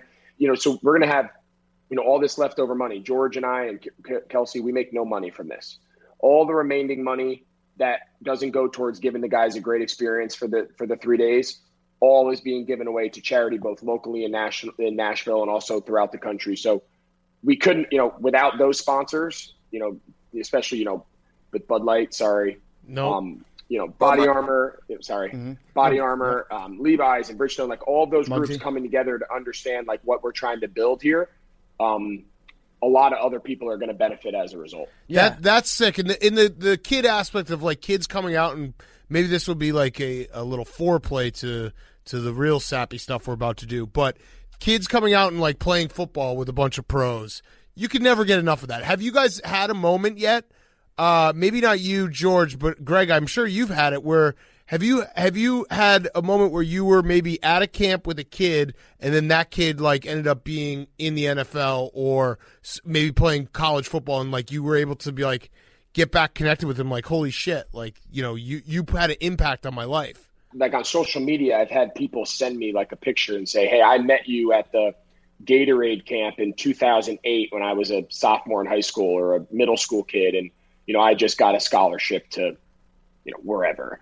I'm going to play football next year at Iowa." Like I've had, those kind of stories that are just, awesome. And, I don't remember meeting him, but DK Metcalf, I played with his father in Chicago, and he says we met in the locker room one time, which I'm sure we did. And then last year, me and him were teammates, so like those kind of stories are awesome, both for people that and also just people that along the way you kind of rub shoulders with. But George being so tied in down in Nashville and having great connections with them, we're going to have 50 or 75 or so kids come out on Thursday. And in the afternoon, we're going to do like an hour long, all the tight ends will be out there. We're going to set up drills and do like a fun, free clinic for all those kids to come on out.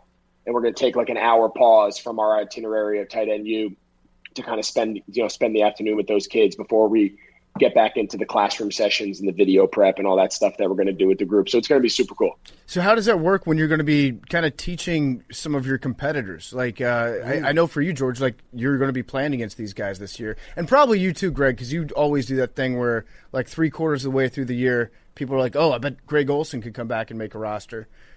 So you might be out there again next year. Like, is there any sort of like competitive instinct that takes over where you're like, I want to teach this guy, but maybe not teach him everything that I know?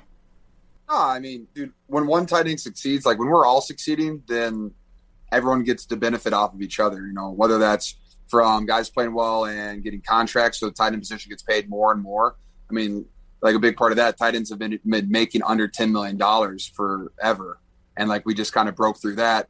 But we're still, like Greg said, like we're still getting paid less than a lot of the other positions. And I mean, I feel like the tight end does a lot. I mean, if you look at the last 10 Super Bowls, I think every team that's won is at a very, very talented tight end. Yep. So like it has to do with winning Super Bowls. So, I mean, I think that's the most important thing. So you might as well pay the tight ends. And, I just kind of want that number to keep going up. But like I said, like when tight ends come together, you can learn. And, I mean, what's more important, like Kyle Pitts is like a rookie. Like I said, he's going to be really good, but the NFL is faster than college. And if he can sit in a room for 2 days and learn from guys like Greg Olsen, me, Travis Kelce, Mercedes Lewis, Luke Stocker, like you got vets in there and you can learn a thing or two.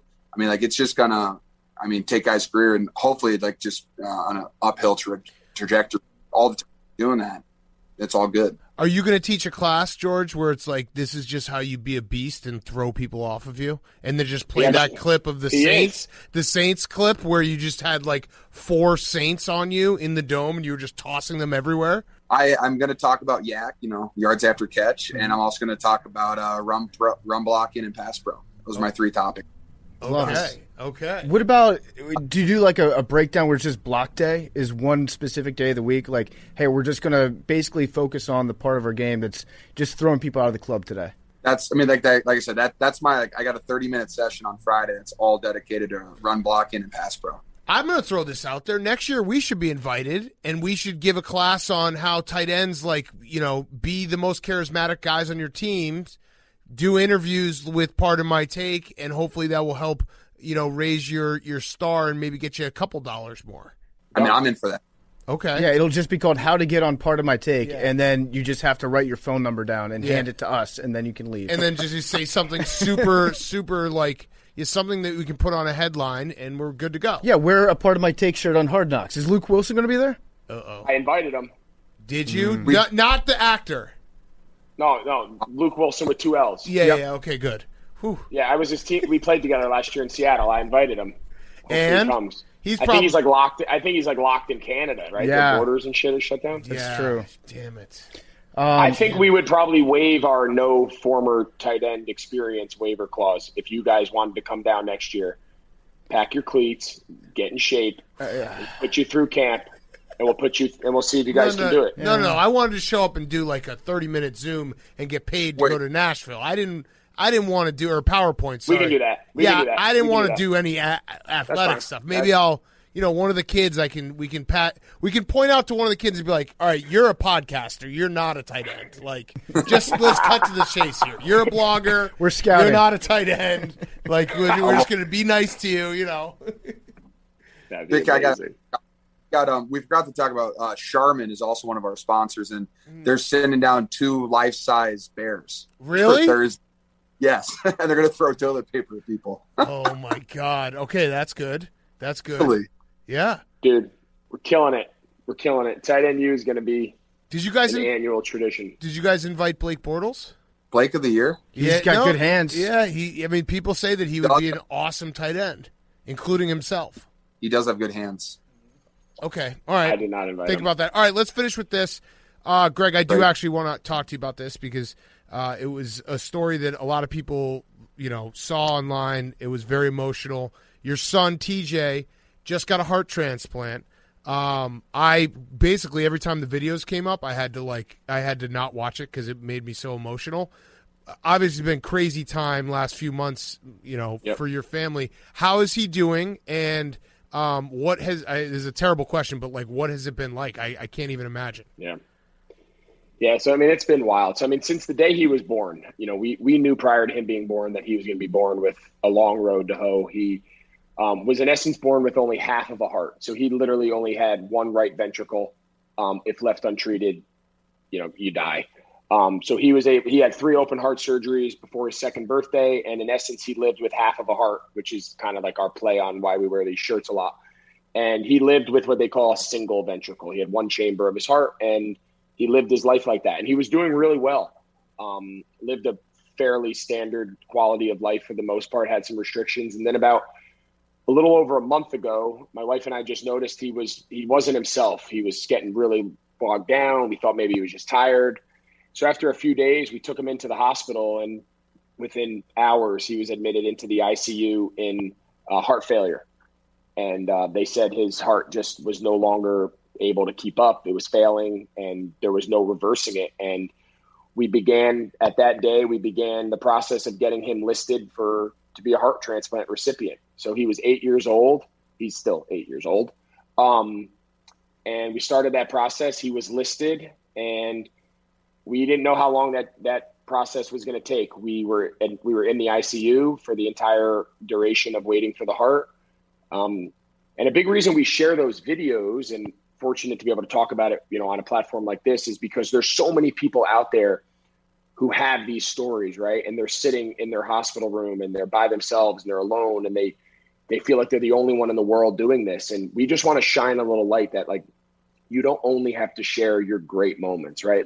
You don't only have to share when you're throwing a cool tight end thing with George Kittle and you're having a blast talking shit with you guys. All of us have lives that at times suck, right? Shit happens. And this was one of them. So we hunkered down, not knowing how long the process would be, by the grace of God and him being in certain criteria of size and blood type and antibody rejections and liver fail, all these billion factors that go into this algorithm of qualifying you.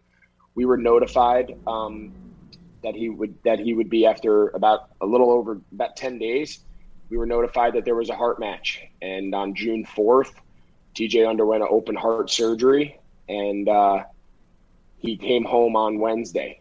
Wow. And he's been home now for the weekend. And I mean, we could have a 2-hour talk on just what that process entails, but it's remarkable what he's been through and what these doctors can do. I mean, they literally cut his chest open. They took his heart out, and they flew in on a private jet, another heart in a cooler, literally in a cooler of ice, reconnect it and start it back up. That's unreal. I mean, it's wild. Yeah. And it's, anyone who's got kids, like I said, I tried to watch the video, and I think you don't really understand it until you have a kid of your own, and you're like, you do anything, literally anything, and like to go through that. Fuck, man, I'm just so happy he's good. And what's like, is he going to live a somewhat normal life now with his new heart? They said his immediate life right now, once he recovers, it's about a year process until he's about like done. He's on like serious immunosuppressants so that the body doesn't reject the heart. So like there's no like going out and about. It's almost like he has to live in COVID for like another year, which is kind of weird that we actually know how to live with him for the time being. But it's about a year process until he can like venture back out into school settings and big groups and acclimate himself back out into life. But the one downside to getting a heart transplant at such a young age, and typically why they try to prolong having to get it, is the hearts don't last forever. Right now, hearts last like give or take 20 years. So when you're 8, it takes you to 28. As the medicine stands today, and you got to do it again. So that's where things get a little dicey. But, every year, their ability to push off rejection, keep your body, in coordination with your heart and, keeping things working gets better and better and better. So we try not to think of that we have to do this again in 20 years. We hope that it's 50 years, whatever it is. And we just are thankful for every day that he's home, he's home.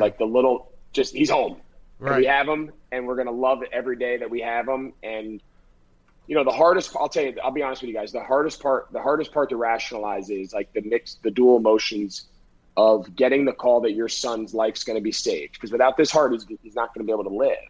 He was on medicine that was the only reason his heart pumped, hooked up. He would wear like a backpack, and it was all around the clock. And that was what would let his failing heart work, right?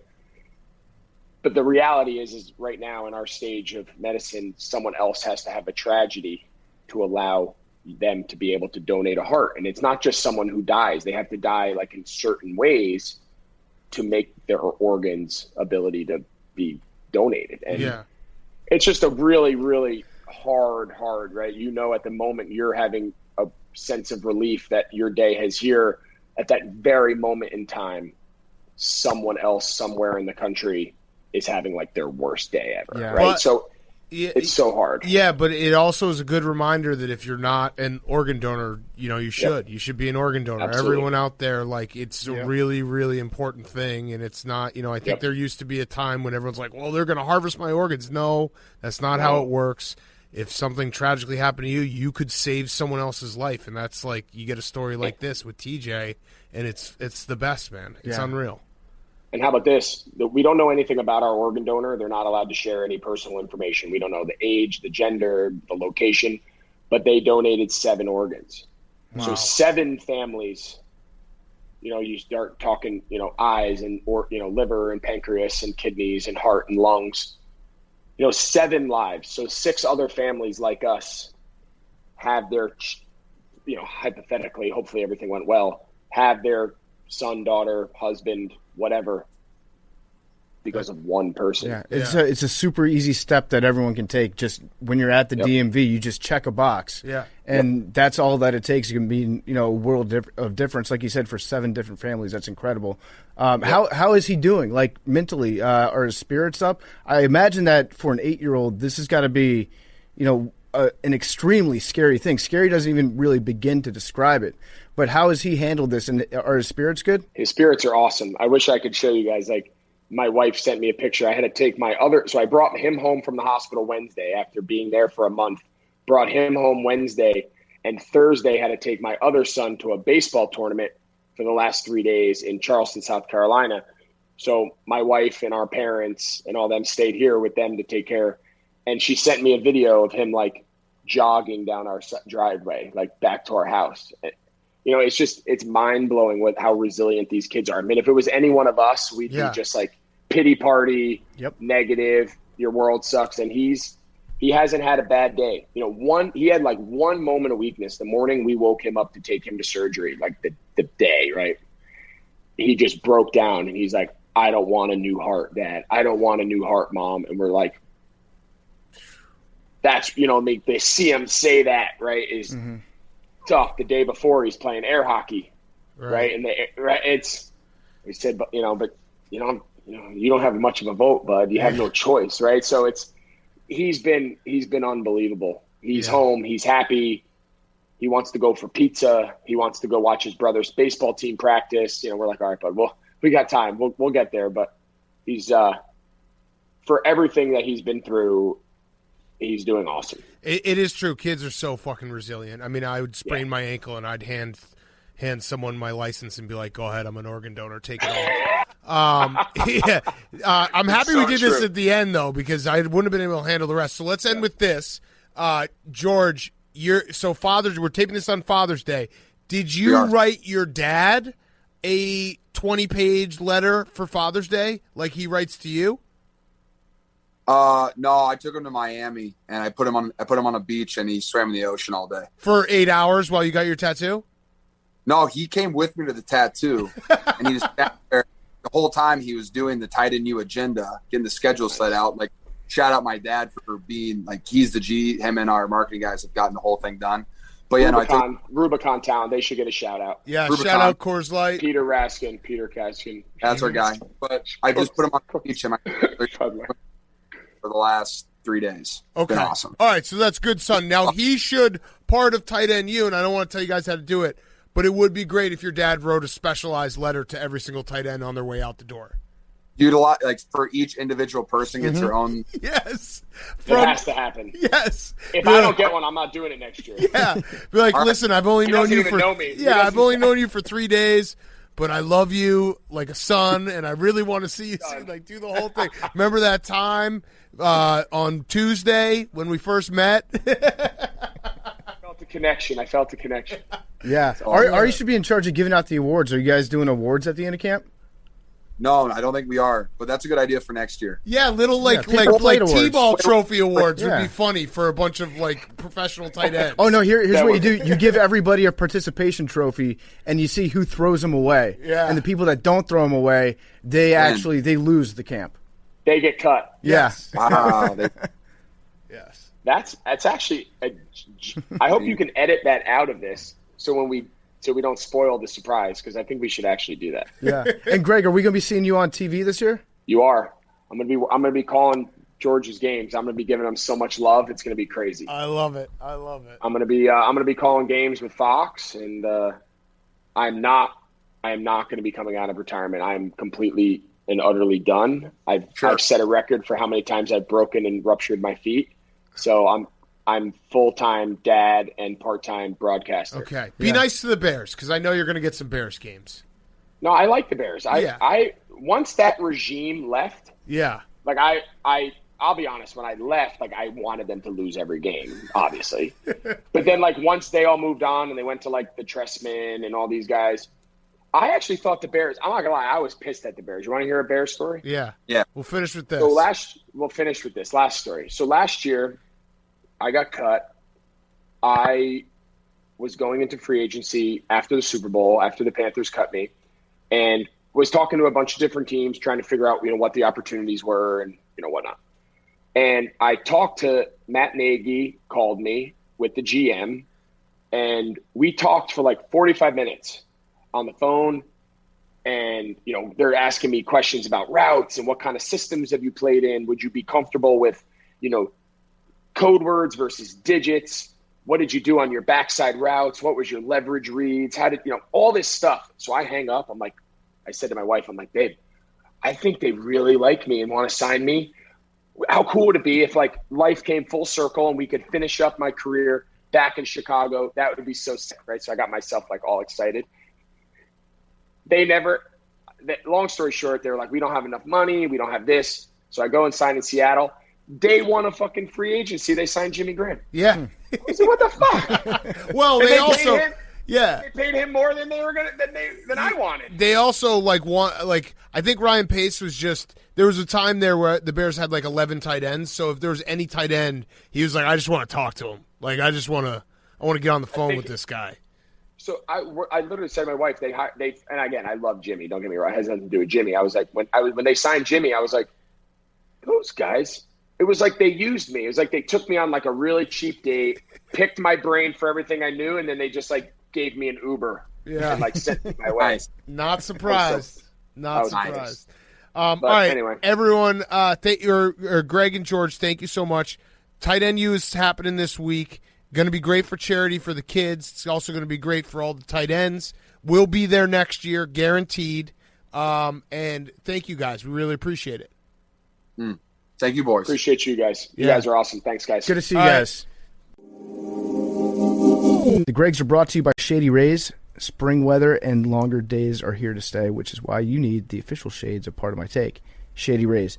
Whether you're one of the thousands who rock their shades daily or you're new to the brand, you don't want to miss this epic deal. We're kicking the spring season off with a holiday-level deal for Part of My Take listeners. Just go to shadyrays.com, use promo code PMT35, get 35% off your entire order. Pick the styles that fit your needs. Stock up on high-quality polarized sunglasses for those trips to the lake or a much-needed extended vacation. You can also try Shady Rays blue light glasses. Their hottest collection featuring a PMT fan-favorite style, the classic timber, with blue light blocking lenses for the indoors and the outdoors. We love Shady Rays, and it's summertime. That means that you're probably going to be losing some sunglasses here and there. So not only will you get Shady Rays' best deal of the season, but you get their year-round lost and broken replacement warranty. It's one of the best warranties in all of eyewear. If your shades are lost or if they're broken for any reason, they're going to replace them with a brand new pair. It's almost like they never left your face. So if you want to stock up on Shady Rays for the warm weather, now is the best time to do it. You won't find this level of deal anywhere else but right here on Part of My Take. Go to shadyrays.com, use promo code PMT35, get 35% off your entire order when you shop with code PMT35. You can get a pair of polarized shades for as low as $31. We'll drink to that. Redeemable only at shadyrays.com, where you can find their newest and their best selections. Okay, what do you got, Jake? First game-ending triple play since the Phillies turned one against the Mets on August 23rd, 2009. This was the 27th game-ending triple play. So I was far from correct. Not even close. Not even close. I'm only seeing 9, Jake. 9 game-ending triple plays. Wow. There's one, Chris Tebow, Rec Specs King, Chris Tebow, 91. Yeah, I see 27 via Sarah Lang's. Is it Mike Francis a bit? All right. Keep going. I want you to keep going, PFT. Well, there was one back in 1978, Ron Say. He was batting Ken Force as a pitcher. It was the Dodgers and the Astros. Back when the Astros were in the National League at that point. And then before that, you got the Kansas City Royals and the Baltimore Orioles. Old Tippy Martinez was on the bump going up against John Waite in 1977. They were down 7-5. Walk-off triple play there. Then we got Phil Gagliano. With the St. Louis Cardinals at the Cincinnati Reds. Don Bart was the pitcher. Oh, and then you got to take it way back to 1966.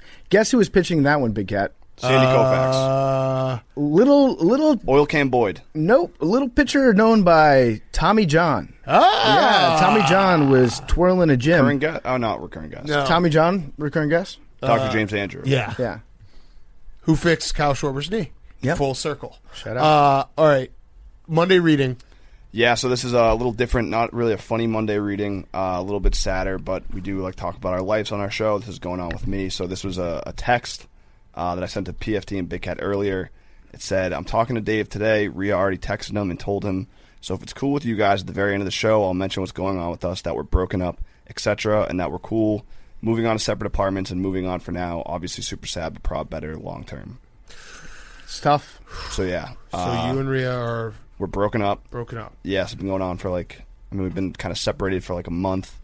It happened over COVID. We just kind of, I don't know, just lost the fire a little bit, kind of a situation where we became roommates and not really like romantic or whatever, and we just kind of realized that our apartment was up. We had different opinions on where we wanted to live and stuff, and we just, figured it was better for both of us if we just kind of moved on. Well, Spin Zone, you're getting hot.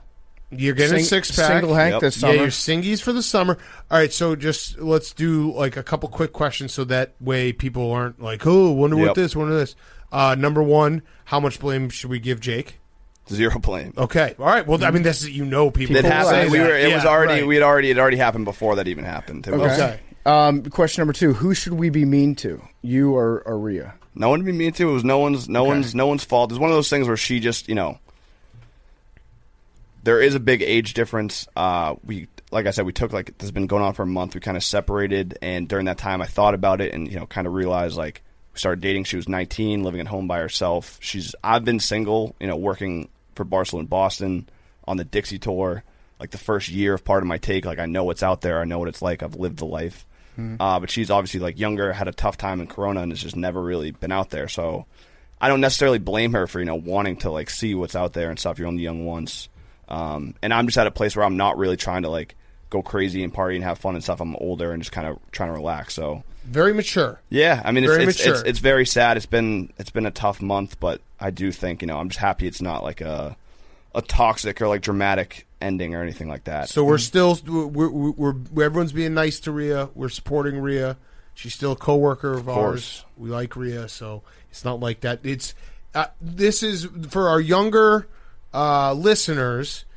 Sometimes this happens. Yes. And it's no one's fault, and it actually can just be a split. I know that's crazy. And it's actually healthy to deal with it this way as opposed to just ignoring it. Right. Hoping things get better. And did you consider trying to have a child to save your relationship? No. I think there Normie. Norman, so Norman, people probably wondering that. Yep. Norman, it was always her dog. That was never a question. It's just like it's a sad part of a much sadder situation, but he's going to stay out of the podcast now because it is Rhea's dog, so we're going to respect that. Right. So we're not going to bring up Normie. Yeah, I know that. I am obviously. Listeners and stuff. You can't control them. They're probably going to troll whatever. But I am asking you guys. I know the situation will come up where you want to make a joke, and I would appreciate it if you didn't. The only joke I want to make is I want to make Jake feel uncomfortable. Is that okay?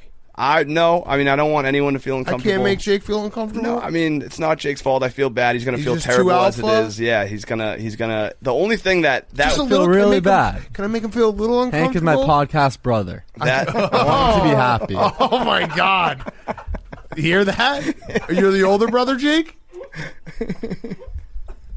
What? Okay, that's it. That was good. That's all I wanted. That was enough. That was enough uncomfortable, Jake. Did you? Right. I'll just ask this one time. Did you teach her how to put the ice cube on? I told her about it. I never really went through the process, though. Okay. But yeah, no, Hank, we obviously have your back. Yep. Everyone, I think the AWS will actually surprise you here in being like, hey, he said his piece.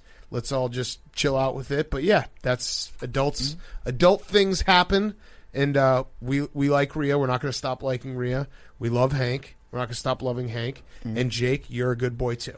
And a great way to maybe get through some of the lonelier times might be to get a companion, some sort of cat.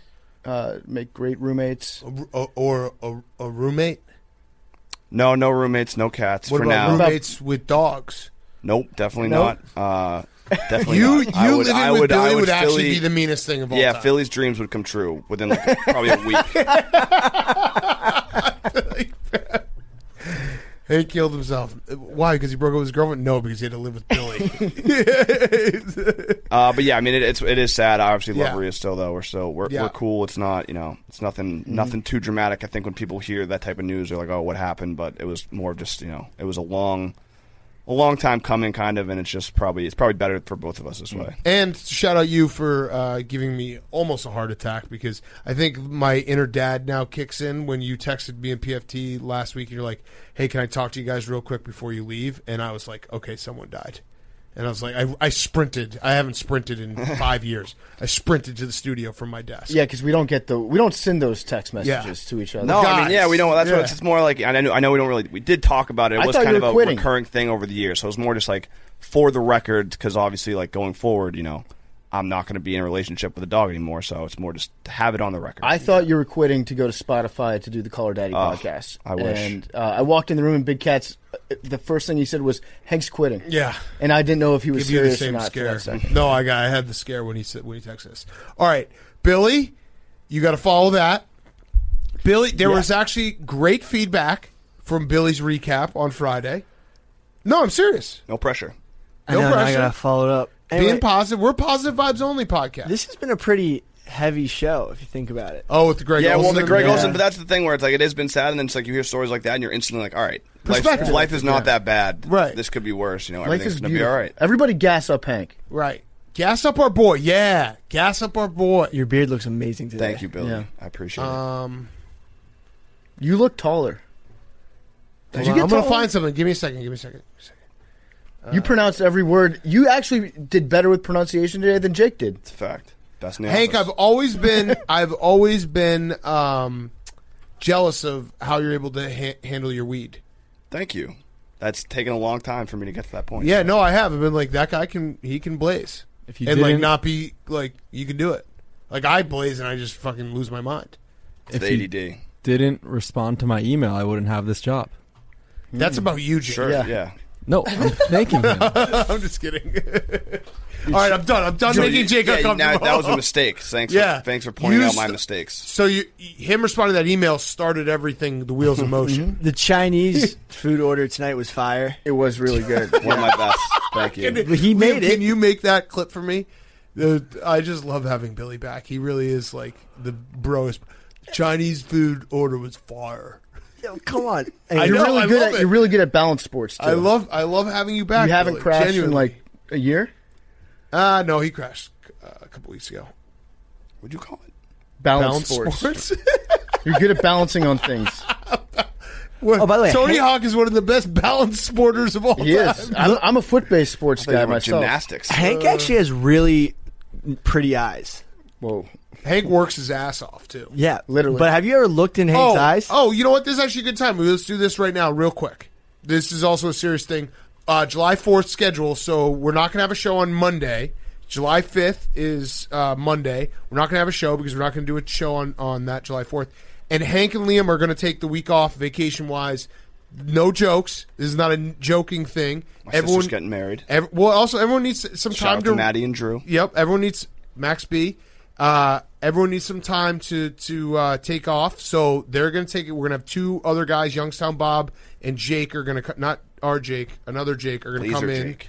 and they're going to guest produce on Wednesday and Friday. So let's get ahead of that. No jokes about it. Liam and Hank work their fucking asses off. When we finish the podcast every night, they're still here for fucking 4 hours later, so they deserve some time off. So there'll be a no joke zone. Fair. Yep. Sometimes PFT and I forget that like we can just sit down and put on the mics and produce and put out a show, and then it's over when we leave. Yeah. Right. So we have to remind ourselves that there's a lot more that goes into it. All right, Billy, let's do it. I think that the biggest thing that's going to come out of tight end U is that all the tight ends are going to get man bums. Okay. Like, think about it. I like Kittle that. got Hawkinson to do it, so I think that's going to spread. Okay. You have to. There has to be like a certain level of physical imposition that you have to carry about you in order to pull off a man bun. Yeah. Like I can't do a man bun. Gareth Bale has the worst man. Did you see his man bun today? Yeah. I want to cut his head off. Yeah. His entire face every time I see that. Yeah. I think it's one or the other. You got to be a really like imposing physical guy like a tight end, or you have to be a small slender guy and people are like, what's his deal? Artistic? Like he could do something to me. Trevor Lawrence's brother could pull off a man bun. There's no in between. No. Like if I had a man bun, it would be the worst man bun of all time. Yes. And why'd you laugh at that so much? Because it's insane how accurate it would be terrible. They should do more pool games in the Olympics. Have like Olympic sharks and minnows and Marco Polo. Okay, like Marco Polo would be sick. Real water sports. Yep. Yep. And that's pretty much it. That's it. Perfect. Okay. Velociraptors are the size of a chicken. Billy has graded himself a perfect. 57. All right, 69. 18. 8. 6. Velociraptors are the size of a chicken. Is that true? Fraud Yeah, dinosaurs. Frauds. 64. No one had 64. Is that a new one? N64. One time. Oh. One time. What date? I'm kind of low-key, in a weird way, obsessed with the lottery statistics. December 1st, 2020. Wow. Like, what were we doing that? December 1st, 2020. What day of the week was that? What NFL week was that? That's probably week 12? Somewhere around there. Maybe, week 12 or 13. Derrick Henry probably had 200 yards that day. December. I think it was week 15. What? December. Sorry, that was December. It was a Tuesday. It was December 12th. No. Wow, Jake. Week 12. He's just going through a lot of things. Love you guys. Yeah, I'm worried about Jake. The biggest thing we got out of this talking away. No, I don't know what I'm to say. I'll say it anyway. Today's not the day to find you and shy it away. Oh, I'll be coming for your lover. I'll be coming for your lover. Take on me. Take me.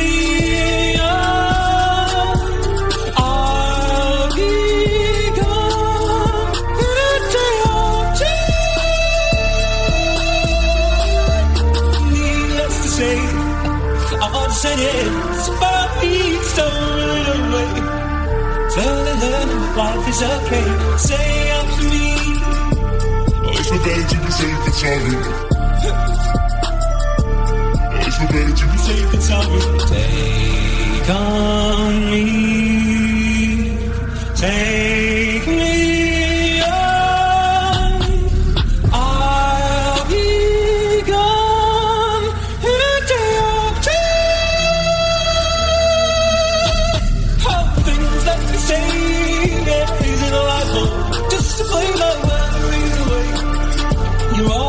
I've got to remember you shine away. Well, I'll be coming for you anyway. Well, I'll be coming for you anyway. Take on